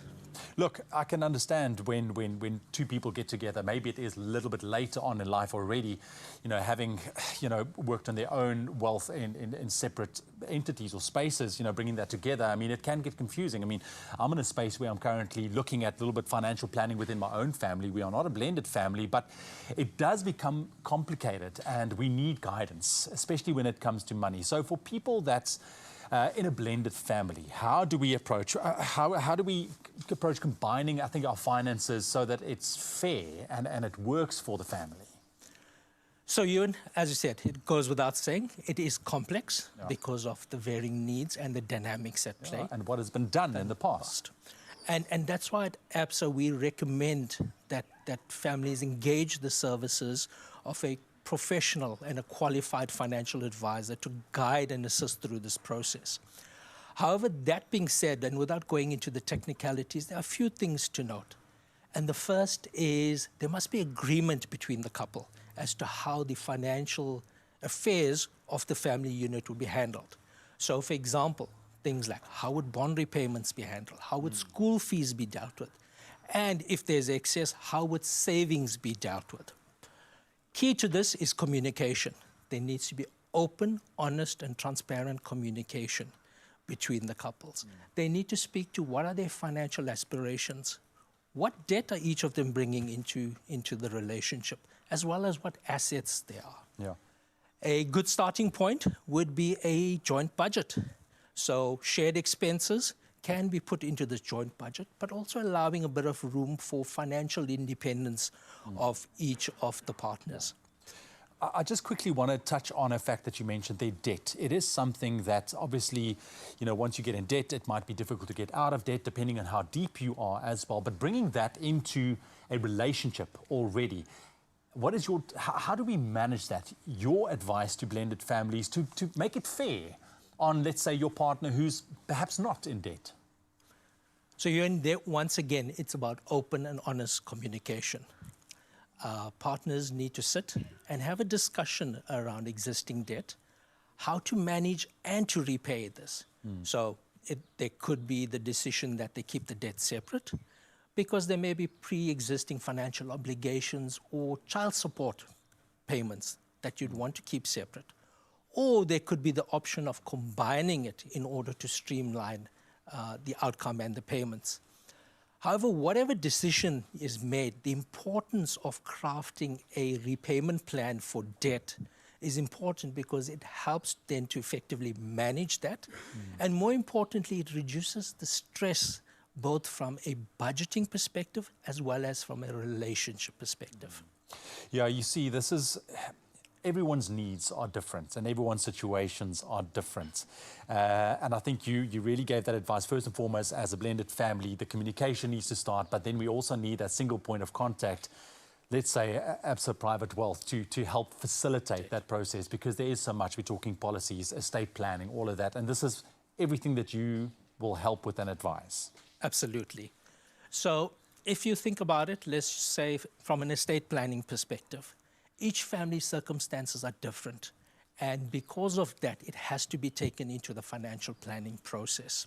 So if we use death as a life event, as an example, if you do not get that correct, the implications on your financial security can be quite dire. Therefore, it's important for couples to engage a professional advisor to help craft a plan as to what would happen with the assets in the event of the death of one or both of the parents. Now, this process would involve a number of things, which would include ensuring that there's enough cash in the estate to settle maybe existing debts, taxes, administration expenses, or any other specific requirement that the couple would want settled. Key is ensuring that you have a up-to-date, executed and professionally drafted will. That is it, yeah. This will give a reflection and take into account all the circumstances, ensuring fairness in terms of how children are being treated at that point in time. So it is key to ensure that you review your will on an ongoing basis to make sure it takes into account changing circumstances. Naveen, thank you very much. I mean, I think we were speaking about podcasting earlier on. This is a podcast moment. We need lots more time with you, but I appreciate it. I've been an ABSA client for many, many years, and I know that, help is but a phone call away and setting up that meeting. And it really goes to show that, navigating a blended family, it is much more complex than you might think, and we need that professional advice. So whether you are a new relationship, a new couple, or an existing family blended from the outside or from wherever you might come, there is help at hand to make sure that your financial situation in your estate is sorted. There are stories of believers, and we're inspired by them all. We invite you to write your story with us. Your story matters. ABSA. Well, it's just gone a couple moments after 8 o'clock. Let's have a look at that final news for this morning. Electricity Minister Josienso Ramagopa says they are making progress in plans to end load shedding. He says even though Eskom has planned maintenance, it has managed to keep the lights on and reduce power cuts. However, Ramagopa says they have not yet eliminated load shedding despite 77 days without scheduled cuts. He was speaking on the sidelines of the National Union of Mine Workers National Policy Conference in Benoni. The electricity minister says increasing generation capacity remains a priority. Now, Health Minister Dr. Joe Patla has asked for calm after the outbreak of Mpox in 2 provinces. Patla says they are working around the clock to obtain vaccines while monitoring the situation. He says 5 patients have been diagnosed with the disease so far, of which 2 have died. 2 of the 5 cases of Mpox were recorded in Gauteng and 3 in KwaZulu-Natal. 2 patients have been discharged from the hospital, while 2 others are still receiving medical attention. Now, looking at those international news headlines, the Nigerian President Bola Tinubu states that economic reform will persist despite mounting hardships that have fueled public anger. He has pledged to submit an executive bill to Parliament soon to establish a new minimum wage. Tinubu, who assumed office a year ago, eliminated a decades-old petrol subsidy that artificially kept prices low and devalued the currency, leading to a 33.69% inflation rate in April, the highest in nearly 3 decades and causing income erosion. Nigeria is currently grappling with its worst cost of living crisis in decades. Now, moving on to America. America's Secretary of State Anthony Blinken says Hamas has proposed several changes in its response to the latest proposal for a ceasefire in Gaza and the release of hostages. Speaking in Qatar on his latest visit to the region, Blinken said some of Hamas's changes were feasible, but others fell outside of the bounds of what had been deemed acceptable in previous talks. Israel's Prime Minister has not yet publicly endorsed the proposal.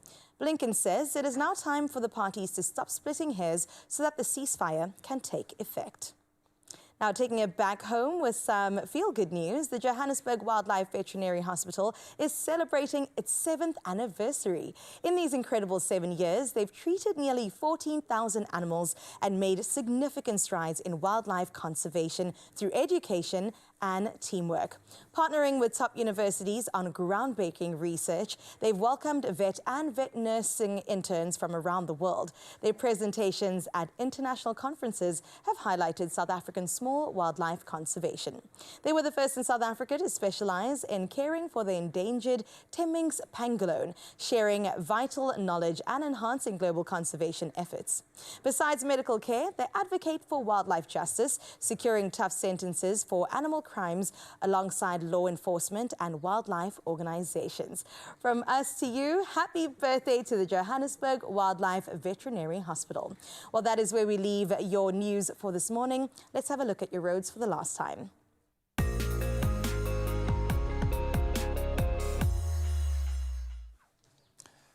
Thank you so much, Carissa. Now we are mere moments away from an awesome performance from Watershed. First and foremost, let's quickly look at the roads.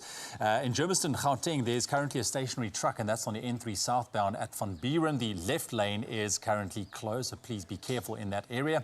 Then in Cape Town, there's heavy congestion on the N7 northbound, and that is at Bosmansdam. You can also expect delays and maintain, please, a safe following distance. Be safe on the roads. That's your traffic. Let's take one last look at your weather.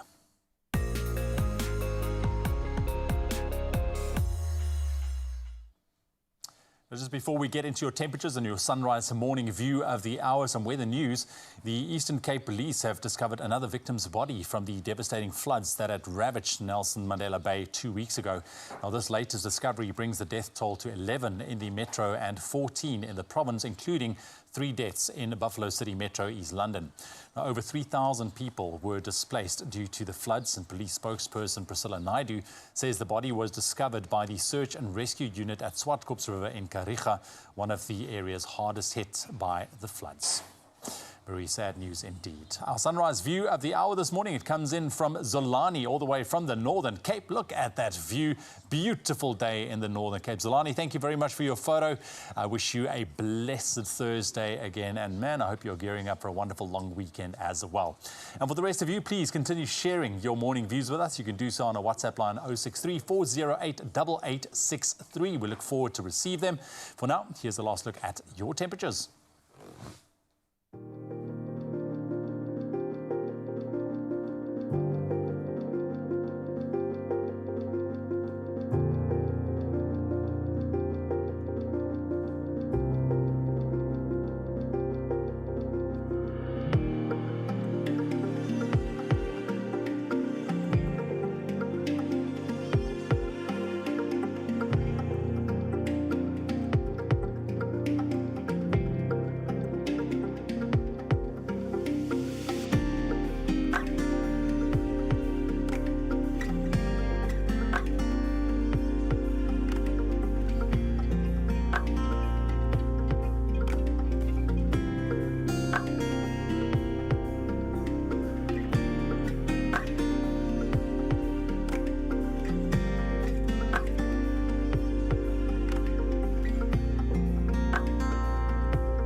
Right, so if you're a sports mad fan like me, okay, and you actually want to win some moolah and the bragging rights, it's time to play Sports Take 8, fixture list 738. Why am I being so specific? Because there is an estimated 625,000 rand ready to be won today. That's the jackpot. You can, of course, stand a chance to be in your game. And once you won that amount of money, you'll understand what that means, okay? You see what I'm saying? We are being very specific because we're pointing you in the right direction. Please. So you can play Sports Stake 8 in-store on the nationallottery.co.za website or mobile app. So make sure to play now and stand a chance to earn those bragging rights to the title of hashtag Enjoy Your Game. Ooh, you can just wipe your shoulders off right now. That's the move. I think that's the move. There we go. While another person that's wiping his shoulders because he's just too cool for school, man. Craig Hines stands by from Watershed. He's brought his band on through to give us a wonderful, wonderful performance. I can't wait to hear this town. Can we give them a round of applause? Yeah, baby! Come on, gents. Oh. We are Watershed, and this is our brand new single, This Town. Change is coming, lessons learned. You and I were friends, we heard, but I was thinking time was right to find the sun. For the brave it's not enough, and for the mild it's way too much. So I decided I would take the middle line. Take me down that road you're traveling on. For the times you and I realized, oh, we need to try. And for the days we held on tight and figured out how to do it right. 'Cause I want you and I to take you back down, take you back down. I want both of us to be in this town, be in this town. And I won't stay away from no one but you. I know the things we do in this town on that road. Ooh, traveling on. You came to me with eyes so bright, shining down in the daylight. I was thinking you and I would be so right. With all the happy people about, shouting out and making out. You showed me how to fit right in and be just fine. Take me down that road you're traveling on. times we have are just right. I don't need no more, I feel happy tonight. The things that move inside my head, I realize I gotta get it right, get it right. Yes, I want you and I to take it back down, take it back down. I want both of us to be in this town, be in this town. And I won't stay away for no but you. I know the things we can do in this town, on that road we're traveling on. The times we have are just right. I don't need no more, I feel happy tonight. 'Cause I want you and I to take it back down, take it back down. I want both of us to be in this town, be in this town. And I won't stay away for no but you. I love the things we can do in this town, on that road we're traveling on.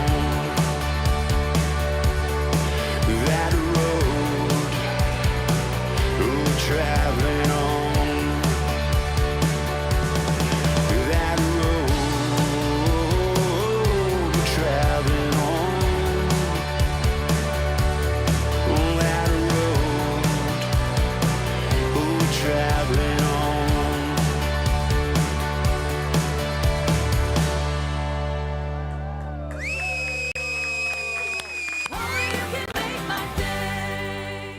There are stories of strivers, and we're inspired by them all. We invite you to write your story with us. Your story matters. ABSA.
It's my feel-good breakfast show.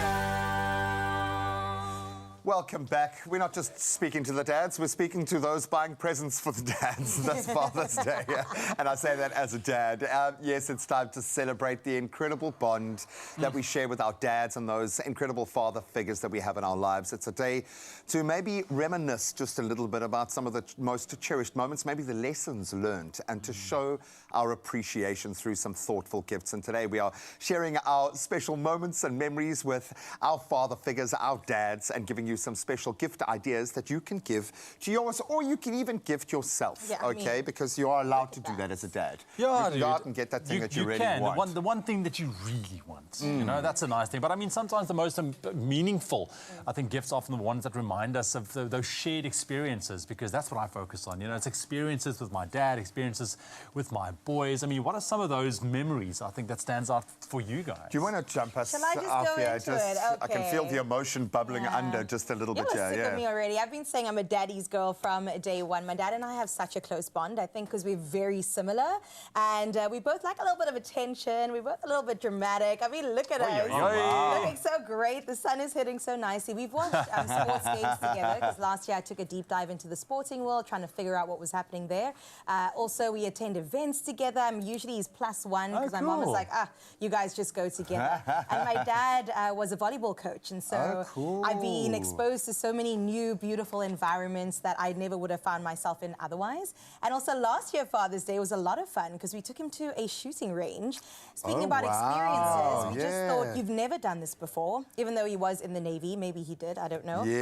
But why not just experience something new? And I think that is what Father's Day is about at the end of the day. Yeah, because I think as a dad, you're kind of empowered to do what you want and buy what you want for yourself. So a thoughtful gift is beautiful, but the experience to go with it, or incorporating a gift into a moment, it's that core is what it's about. Yeah, are you going back to the inside-out core memory dropping down again? I love that. Take us through the selection of gifts that you've chosen for Dad. Absolutely love every single one of these, from practical to something you can nibble on as well. And we'll get started. Let me do the blue set. So we have the W Beauty blue set over here. We love a dad that smells good. Can I just put that out there? And often we won't buy the smellies for ourselves, you know. It's nice to have someone gift it. Usually wait once or twice a year, birthday and Father's Day to get this. So now is the time. Absolutely love the sense of these. And you've got a couple of options, as well as a toiletry bag.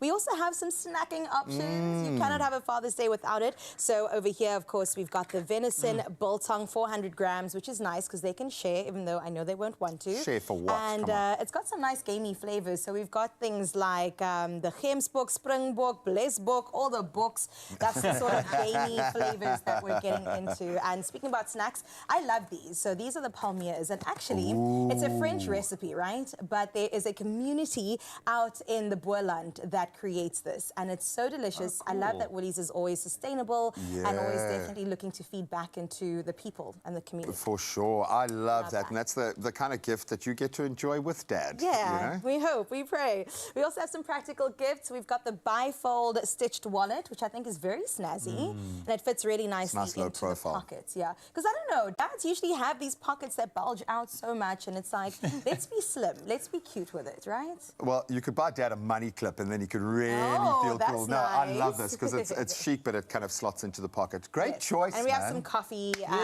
Winning at life. Staying away. I love it. I love your dad almost as much as you love your dad, dude. My dad, man, my dad. I'm blessed with such amazing parents, and it's always difficult to speak about one parent on a specific day because both of them contribute, you know, so much to my life and my family's life. But I mean, it really is, like I said earlier, experiences with my dad and my boys. I mean, there's my dad. It was my 40th birthday. There's Mom and Dad, and they were pulling in, and my dad with my two boys there as well.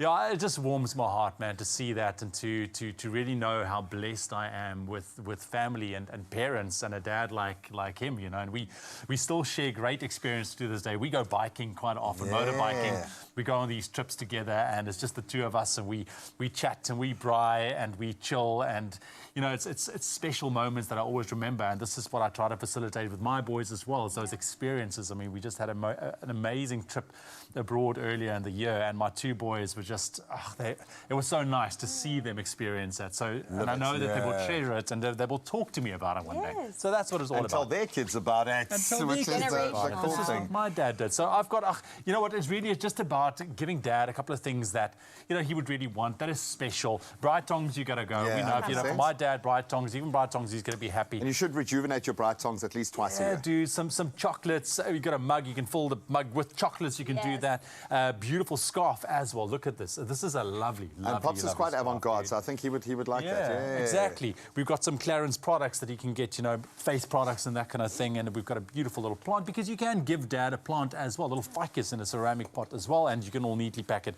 in a bag that you can get at Woolies as well. I love it, and then you can think about you every time he sees this beautiful little plant growing there. It's the love growing. Love it, man. Absolutely beautiful. I'm still wondering who's the more mature in that relationship between the two of you. Yeah, true, right? You know, I love the fact that you highlighted it's difficult to single out one parent, because I only had one parent, and my mom, without a doubt, was, I think, more of a parent than any of us can hope to be in that sense. But I was so lucky in that regard then to be able to lean on other father figures, and my grandfather was very much that for me. John Goldfinch was his name, an incredible old school person. And I love the fact that I was able to get that archetypal understanding of what it is to be a man, to be a patriarch from him, to fully understand that. Just an incredible human being. But can I tell you, that's me, man. Look at that. Sure. That belly. I can remember his belly, which is the crazy thing. And he also had brothers who were just tall like him. And so I just remember these tall, wonderful human beings. But the biggest thing was learning lessons about him. Sadly, after he passed, when I discovered the man that he was from his friends, the mistakes that he had made, the things I didn't understand as a child that I do now understand as a man. So thank you for all of the lessons you taught me, man. I absolutely miss you. And for me, when you're treating your dad, do stuff that he might not get for himself, or that father figure, or whoever you want to impress. So luxury nuts, he might not kind of treat himself to that. The biltong cake, I'm going to call it from now on, the showstopper. Start with this, with any Father's Day gift. But then the fun things that will remind him, maybe keep him laughing, a little bit quirky. I love the socks, absolutely beautiful, and these are very, very high end. Chances are your dad's not taking care of his skin like he should be, so the W Beauty range is a great kind of entry level where you can kind of really get yourself properly covered with the right quality. And then a travel flask. It's not quite a hip flask, okay, some dads might want to go that route, but the travel flask is, it's useful, it looks great, so think about that. It must be useful, but it also would be something that he might not buy for himself, man. Oh, man, that was nostalgic, man. That was lovely. You guys get emotional, Just, I need to head to memory the road. kitchen. I'm gonna cook you guys something since you are the dads of the studio. All right, well, I'll come with you. Graham, take over. Go and cook us something absolutely delicious. This is an opportunity to remember those moments, live it again, create new moments. Go and remind your dad and those father figures in your life of the difference that they have made in your life by gifting them something awesome, and make it a spoil, the ultimate spoils, in fact, from Woolies. And you can find some inspiration in-store, online, or on their amazing app. And as an added bonus, you guys also stand the chance of winning a 2,000 Rand Woolies gift card. Simply reply to the competition post on the Expresso social media pages and tell us this. What last-minute gift from Woolies is on your Father's Day wish list? And don't forget to qualify it with the hashtag Woolies Father's Day. We need to see that. The competition closes midnight, Sunday, the 16th of June. We're going to get a lot of entries for this one, so make it good. But you can find all the T's and C's at expressoshow.com. And I'll tell you this straight off the bat, it actually doesn't matter what you get, Dad. If you go to the effort, they will absolutely love it. They will absolutely love it. Carissa is manning our stove at the moment, or womaning our stove. I'm trying to figure it out. But she's figuring it out, don't worry. But we are about to spice things up in the kitchen with a mouth-watering dish. Listen, this one, I love a good burger, I really do. But a spicy gochujang and crumbed chicken strip sandwich. We want to call it a sandwich, but I'm going to call it a burger because it's exactly what it is. It is delectable. It combines the sweet heat of honey with crispy chicken strips to create a sandwich, i.e. burger, that's bursting with flavor. Perfect, I think, for lunch or a quick dinner, or in our case, breakfast. Yes, or snack in between. I think it's so good for any of that. And I think Americans call it a chicken sandwich, but we say burger. It's on a burger bun. I mean, come on. We need to get into... I think you're going to love this. So it's the Farmer Brown's chicken strips, right? But it's actually got a sourdough coating. So it's just going to elevate the flavor and make it even better. Okay. So we're going to prepare them in the oven. And you could also air fry them. You could fry them if you wanted to as well. And I'm going to toss them in a hot honey. Wow. So the flavors are just going to... Hot honey. The flavors are going to continue building. We also have a sauce going. And I think you're making a rainbow slaw on your side. Yes, I am. So we should all... Both of us get to work very quickly. So you there, okay. I'll start with a slaw. Okay, you start with a slaw. I think that's pretty easy. I'm going to do the hot honey. We actually have got some honey for the hot honey. Absolutely love that. We're going to chuck it right in. Oh, you can hear that sizzle going. To make it hot, of course, we've got chili flakes. To make it a little bit Asian, we've got some sesame seeds. And, of course, we've got some vinegar that's going to add a tartness flavor. That's Let me just get all of this goodness. What's going on your side, Ewan? Okay, well, I've got some rainbow slaw in here, just a little bit of olive oil. I've got the gochujang sauce in there. That's going to add that beautiful flavor as well. A little bit of lemon or lime juice, whatever you have at home. Some garlic salt. There we go. And then, of course, a little bit of mayo. Oh, a lot of mayo. I like coleslaw with a lot of mayo. No, for sure. You know, but when I say little, you know exactly what I mean. You know what? So there we go. And I'm just going to mix this all together. And this is going to form that beautiful base. Okay. That's going to be sitting at the bottom of those beautiful chicken strips as well. I love that. Well, you know, we're using Farmers Brown's Nourish range. And this one is crumbed chicken with a difference, like I mentioned before. You can now enjoy 100% breast fillet and 100% South African chicken, which I love the sustainability aspect there. And Farmer Brown's Nourish chicken range is endorsed by the Heart and Stroke Foundation, and that's of course a well-known organization that promotes a healthy lifestyle. And I think we've got quite a well-balanced meal going right here. How spicy do you want it though? Look, I love my spice. Okay. I really do love my spice. So the more of a kick. All the chilies. Go for it. No, never. Okay. What? Okay, really? No, okay. are you mad? I was just joking. I did it. Well, use just a little bit of it. Okay, well, I'll tell you what, I am going to taste it. Okay, I hope so, because we're putting in the work here. Yeah. So maybe you can add some strips to this base over here, and we can throw those in the oven. There we go. And Delicious. this is, it's convenient, which I love, but it's also healthy. Yeah, absolutely. Okay. There we go. And we also just need to make a little bit of a sauce to go with it. The burger sauce. So once again, we got a little bit of mayo here. I think we've got some gherkins. Yes. This must be garlic. Oh, onion powder. We've got some acidics going as well, and some salt and pepper. So we're going to bring all of those together, and it's going to be absolutely phenomenal. Also, gochujang is a Korean hot chili paste. So we're going to get spices from everywhere. It's also fermented, which is really great for the gut, which I think is such a nice way to ensure that gut health is being taken care of when we're eating something like a sandwich or a burger. That's it. And a little bit of tanginess going in there with some vinegar and lemon juice. Oh, this is smelling amazing. Look at that. Are you one of those chefs that like taste as you go, or you kind of trust the... Well, no, I am, yeah. So, but in this case, I know exactly what we are getting into, so I'm not going to, but I would love to start just assembling a little burger here. Shall we take one each? Yeah, there we go. Thank you. Go for it. So what I'm going to start doing is I'm going to go with our little dressing here at the bottom. Delicious. First. That sounds like a great idea. Like so. Go for it. Oh, you need a spoon. No, right? I don't. Oh, you have a spoon. I got me. I got me. You got you. I got myself. All right, so the sauce at the base. Love that. Oh, with some coleslaw on the top. Rainbow. I'm going to pull these out the oven. Yeah, go for it. Shall I risk it and just burn my fingers? No, don't burn your fingers. Please don't burn your fingers. I'll try to use a serviette. Okay. There we go. Is it all right? Yeah. I'll bring these on out. Put this over here. There we go. You can grab some chicken over there. This is smelling phenomenal. Isn't it just? Yo, there's the spice. You taste it? I will taste it. Okay, so is this going to go like over the chicken strips? You can probably just dip the chicken strips in there. Like just chuck them in, hoy them in. You think so? Yeah, why not? Yum, delicious. So let's do. Once that's all coated, we're going to chuck it on top, put it there, and bite the deliciousness. I'm so excited for you to try this, and your mouth might just burn off, but that's okay. It's okay. It's okay. Well, you can stand a chance to win a hamper valued at 6,000 Rand with Farmer Brown. All you have to do is simply reply to the competition post on the Expresso social media pages and just answer this one question. What are your top 3 meals to prepare for the week with your favorite Farmer Brown South Africa Nourish crumbed chicken? And there's so much variety. I absolutely love the sourdough one, but also the one with the whole wheat crumbs. Delicious. Don't forget to use that hashtag Farmer Brown Away. This competition does close on Sunday, on Father's Day at midnight, and T's and C's can, of course, be found on expressoshow.com. You've done a fantastic job. There we go. The flavors of flavoring. That's it, the flavors tomato? of... yeah. Why you see, not? the tomato goes on this More side, health, more over here. vegetables, antioxidants, yay. Boom. And Okay, you try it. Oh, look at that.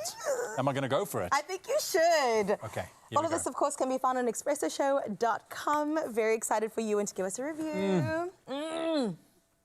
Whatever you made there is phenomenal. Is it good? There's a spice nose. I'm going to go for a second one. I think you should do that. And you stay right there because we'll be back with more goodness on the Feel Good Morning Show.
It's my feel-good breakfast show. Oh, welcome back. Yes, it's another feel-good morning on Expresso. We've been feeling the good. It was prophetic this morning when you couldn't stop saying good, man. You set the tone. It was great. So there's been an increase in the popularity of international dramas, you might have noticed, and Turkish dramas are special. There are no exception. Kind of telenovela-ish in the way they come together. We've got a couple of clips from some of their most popular Turkish dramas without subtitles, and we're going to pick one and we're going to see if we can dub it, if you will. Narrate. Kind of figure out what's going on. Okay, we will provide our own dialogue, or each play a part, okay? And bearing in mind, we have no idea what is actually going on. So let's get a little taste of the first one. One of our choices, Sen Kel Kapimi, scene play. My choice, I think. Okay, but let's play another one just to see if this one grabs our attention more. Let's see. All right. Oh, okay. Shall we like that one first? I think so. Yeah. Okay, so I've got the premise here. Okay. Do you? Okay. It came to me, all right? Okay, tell me. Obvious. It's obvious. One of the people, okay, and you'll guess who, has just started a new job in breakfast TV, okay? Okay, I see where you're going with we this. We can deal with this. We can deal with it. Okay, let's play it. Let's start. So who's going to be who now? What if you have to be a woman? I'll be the lady. Okay. Okay, and you can be the gent. Okay. Because that's it, and then you're going to be the other lady. Yeah, I will be. I'm prepared. I don't even have to prepare myself. I want sound effects. Okay. I want sound effects I'll try. facial punctuation. Okay, through this. Okay, let's give it a go. Let's give it a go. The music is pretty weird as well, which just adds to the flavour. Neden Serkan Bey? I really want to know what it's actually about. Yes, I really want to know what it's actually about. Let's see this. Oh, that's making my that's making my eyes twitch. That's so weird and funny. Why have you anxious? Yeah. Wake up, I'm going to do that. I'm going to develop a sleeping stress disorder. Maybe we actually do have that. I think it kind of comes with the territory. It's safe to say we were way off. So bad. So I got the snoring right, though, right? Yeah. You got your story right. Yeah, you fainted. The snoring was great. We just missed the head hitting the table. Oh, yeah. Okay, but very good. Should we take a look at another? This one is called Yakok Serversen. Scene play. Wow. Someone lost their car keys, undoubtedly, man. You think so? I thought maybe somebody went to Australia and the world was looking for them. I just think she's hiding from her dad because she owes him money. All right. Sure. Okay, we can do this. Let's just get. That's actually the taxi. He was looking for the money for the taxi. You see. Okay, let's see what it was actually about quickly, because that was horrible. Oh my! It's gone to the gutter. What's happening? It's called the Hello Peter, man. Absolutely love it. It doesn't matter what language you read it in. The drama is real. Okay, we love the fact that we've done this deep dive and we've learned so much about this beautiful part of the world. And I love the fact that there's a little bit of crazy there, just like there's a little bit of crazy here. Absolutely. So go live your main character life in Turkey by booking your next flight at TurkishAirlines.com and widen your world. And your vocabulary. We connect more countries than any other airline. Turkish Airlines.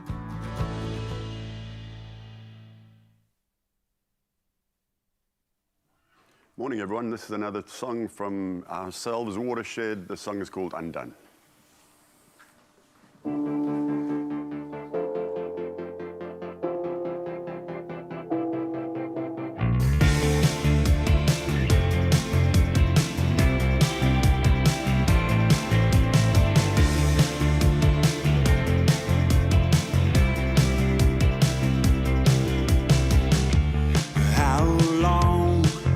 I'm done hiding from the outside. How long till I'm done? How long will it take to end this heartbreak? How long till I'm done? It's got me sitting on the sofa, just trying to keep my hands warm. And I wonder how the music plays when everything is wrong. And I wonder where the children meet when friends don't seem to come. And I wonder where the old man goes to light it up the world. 'Cause that's what we're living for. I'm undone.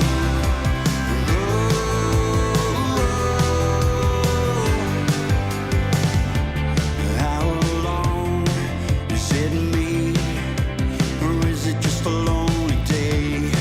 To be free, is it me? How long till the sun burns up the enemy? How long till I'm gone? Who's got me hiding on my loved ones and trying to keep a smile on? And I wonder why in the midnight sky the stars no longer shine. And I wonder where the government's left outside to dry.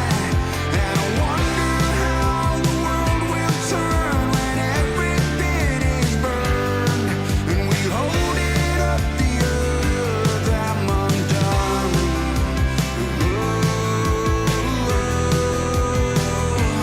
I'm undone.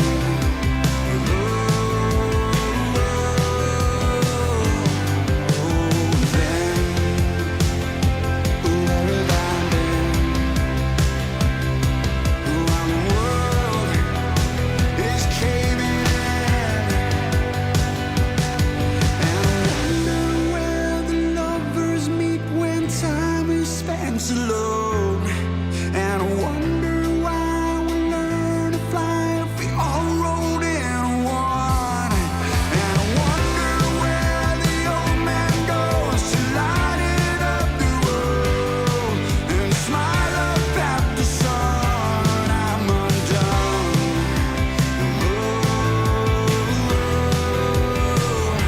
I'm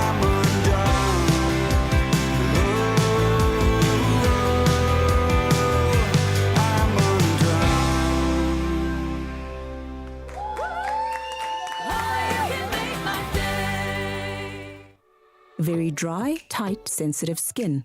Relieve itchy skin in just 60 seconds with Aveeno Skin Relief Moisturizing Lotion. Aveeno.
It's my feel-good breakfast show. This is indeed your feel-good breakfast show, Expresso right here on S3. And yes, a big weekend ahead, Father's Day.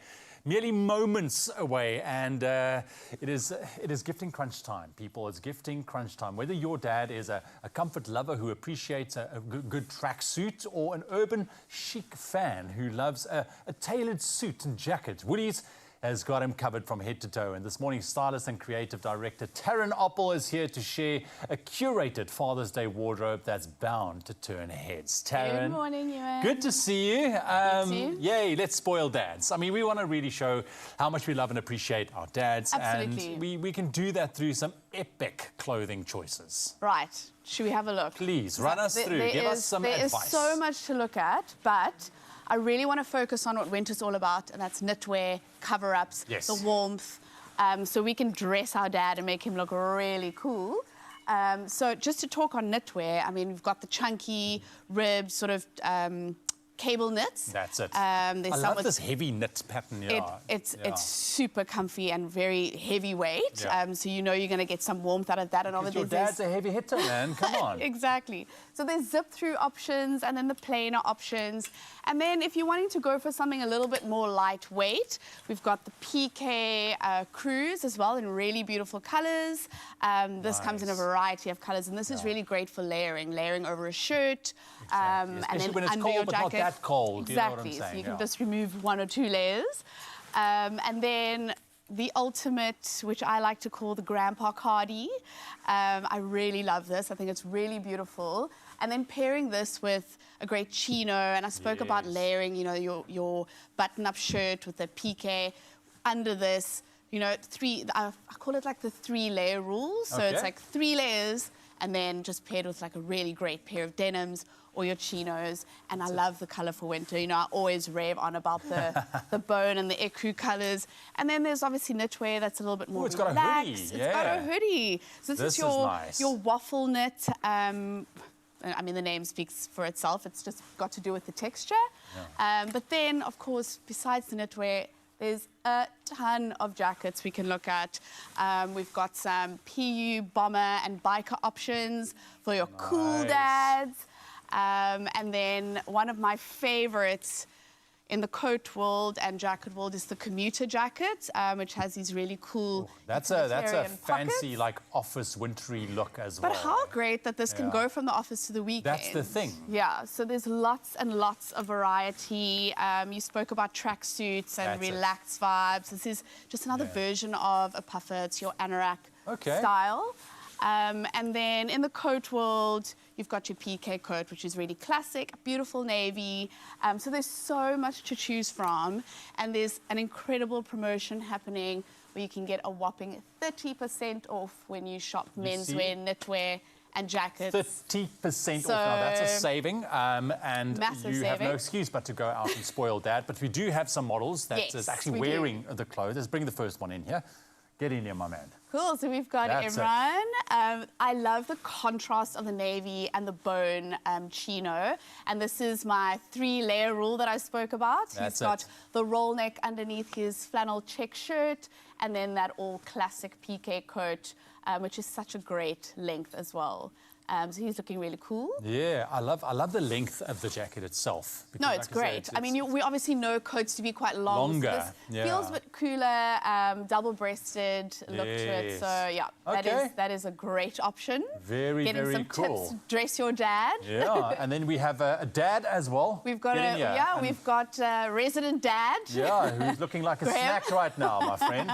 Hey, look at you. So a built-on cake.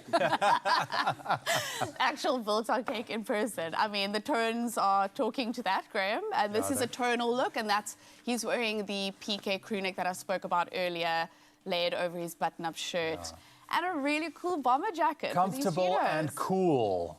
Hey, Graham? Comfort meets cool. How do you feel? Good, my We've friend. got the requisite 3 layers. Now that I understand that principle, love it. Love the knits. It's kind of fitted but still comfortable, which is great. The bomber jacket. Love the fact that they're pushing the boat out with the colours. Absolutely beautiful. And you know, I love me an old school boot. Hey. Love it. Love the Well vibe. done, Graham. Well Looking done. snazzy, Dad. You should consider a career in dad modelling. So go ahead. Taryn, thank you very much. I really appreciate it. I mean, Pleasure. there's so many options for every single dad out there. You can go ahead and show your dad and father figures just how much you appreciate them on this very special day. And like Taryn said, there's 30% off men's knitwear, sleepwear, jackets, coats, and soft accessories as well. And this offer is valid until the 16th of June. It's in-store, online, and on the app. Those T's and C's can be found on their website, woolies.woolworths.co.za. Go out there and make Dad feel special.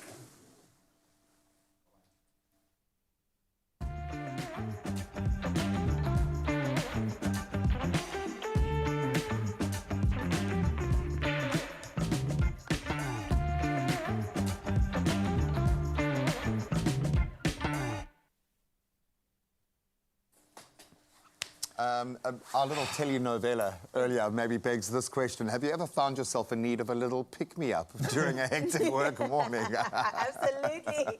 Well, sometimes you just need the perfect snack to keep you going, right? Yeah. There's your snack, buddy. Here's There's my your snack. baby. I told you. I've got snacks aplenty this morning, which is great. I mean, well, it looks like someone has found their morning muse. Well, now we love it. We love to take these moments. I think you nicked mine, girl, okay? I did. But don't Actually, I worry. was serving you, Dad. Thank you. Let me grab mine. Nice recovery. Oh, you're going to do so well at this job. You're going to do so well in this job. It's What all a great about the spin. combination. So what's your favorite dipping, delicious snack time moment with Omar rusks? And why? And for me, I'm going to jump straight off the bat here and say, I love the fact that in the maelstrom, the craziness of the show, that we are forced to take these moments to just take a breath and just consider, because it flies by so fast that you don't even remember what you've done on the show, you know? Yeah. So, well, that might be my attention span, but I love the fact that we do get this to just breathe and soak it up. But this is, it's about those little moments in between. Absolutely. And that is what happens. And I mean, it looks like, you know, our crew behind the scenes is, you know, Lucian, what are you doing, buddy? Are you also stealing? taking a moment, my friend? I was absolutely certain that was Sean's. But I think you Rust, stole it. dude. You stole it. Oh, man. You know, typically, I'm Lucian, sorry, like, Sean. It's time for you to phone the union, my friend. Can't be stealing people's rusks, aren't you? Okay, and I think us gingers do have a union, bud. Go and phone, bro. Go and phone. You're Get your ginger? representative. Talk about this. We can't have this happening at work. Oh, look at, no, come on, Lucian. How well do we know Lucy? delicious. That was like the 9th rusk that he's done that with now this morning, man. Well, clearly you could turn any moment into a dipping, delicious experience. And now it's time to... You just overdip. The rusk, not you, the rusk goes Did it splash back in your face, Carissa? You see, you should have timed that. That's the event horizon. That's how much time you've got to hold a There's more rusk in the previously coffee. dipped rusk, okay? There is a time limit. It's a moment. You just had a moment. But that's the science of the Omar. The fact that you can take something that is so crunchy and it's got such a beautiful, rigid structure, you dunk it, you dip it, and it turns into a delicious dessert in your hand. And delicious That's it the is. joy. Yeah, look. Now, it's your time to sweeten your morning with Omar Rusk, because you stand the chance to win 2,000 Rand cash and an Omar Rusk hamper. I'm trying to get through this mouth-spitting rusk all over the place. But simply reply to the competitive post on the Expresso social pages and tell us what's your ultimate Omar Rusk pairing for that 10 a.m. break. Is it coffee? Is it tea? Is it hot chocolate? Something else? It's Carissa. It's Carissa, must be. But while you enter, don't forget that hashtag Omar Dipping Delicious, and the competition closes Friday, the 14th of June, which is tomorrow, by the way. It's Friday tomorrow. T's and C's can be found on our website, expressoshow.com. Keep those entries coming in. You did so well. Why are you crying? You've taken It's the most so- relaxed moment of the show and turned it into the high Omar point of Rusks, drama. the ultimate snack time treat. Dipping delicious, tasty, filling, satisfying.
It's my feel-good breakfast show.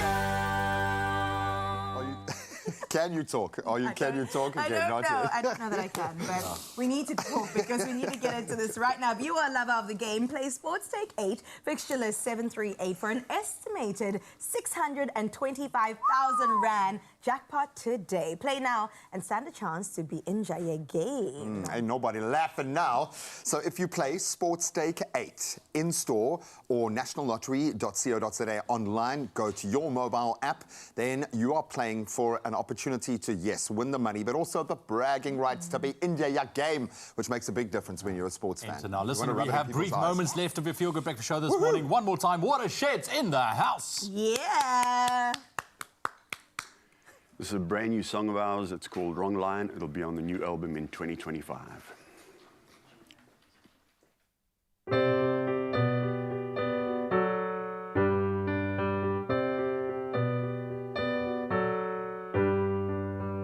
Won't you come around tonight? I've been working overtime.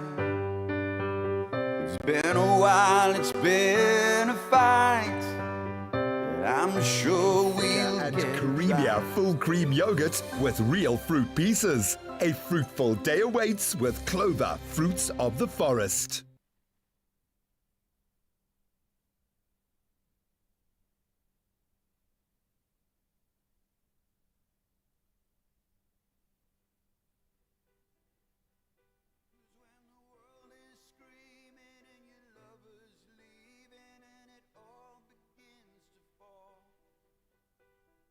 Find yourself in the wrong line. Waiting, it becomes a haze. I'm feeling okay. I look outside, feel it tonight. You're nearby, you must be outside. Don't wanna lose you in the confusion, finding love. Needed a rain check, needed a friend to share some hope. 'Cause when the world is screaming and your heart is bleeding and your home begins to fall, and when the wind is cold and the flowers close and your soul is in the dark, will you find yourself in the wrong line? Right there in the blink of an eye, it's you by my side. We're gonna get there soon. I need it, and I feel it. I'm coming to you. I'm gonna be there soon. By the light of the moon, yeah, we're gonna get there soon. By the light of the moon, yeah. Sitting home the other night, I saw a light that came from inside. It swam through my veins so high. I reached up, I touched the sky. Don't wanna lose you, but to the future this feels so right. Needed a rain check, needed a friend to share some hope.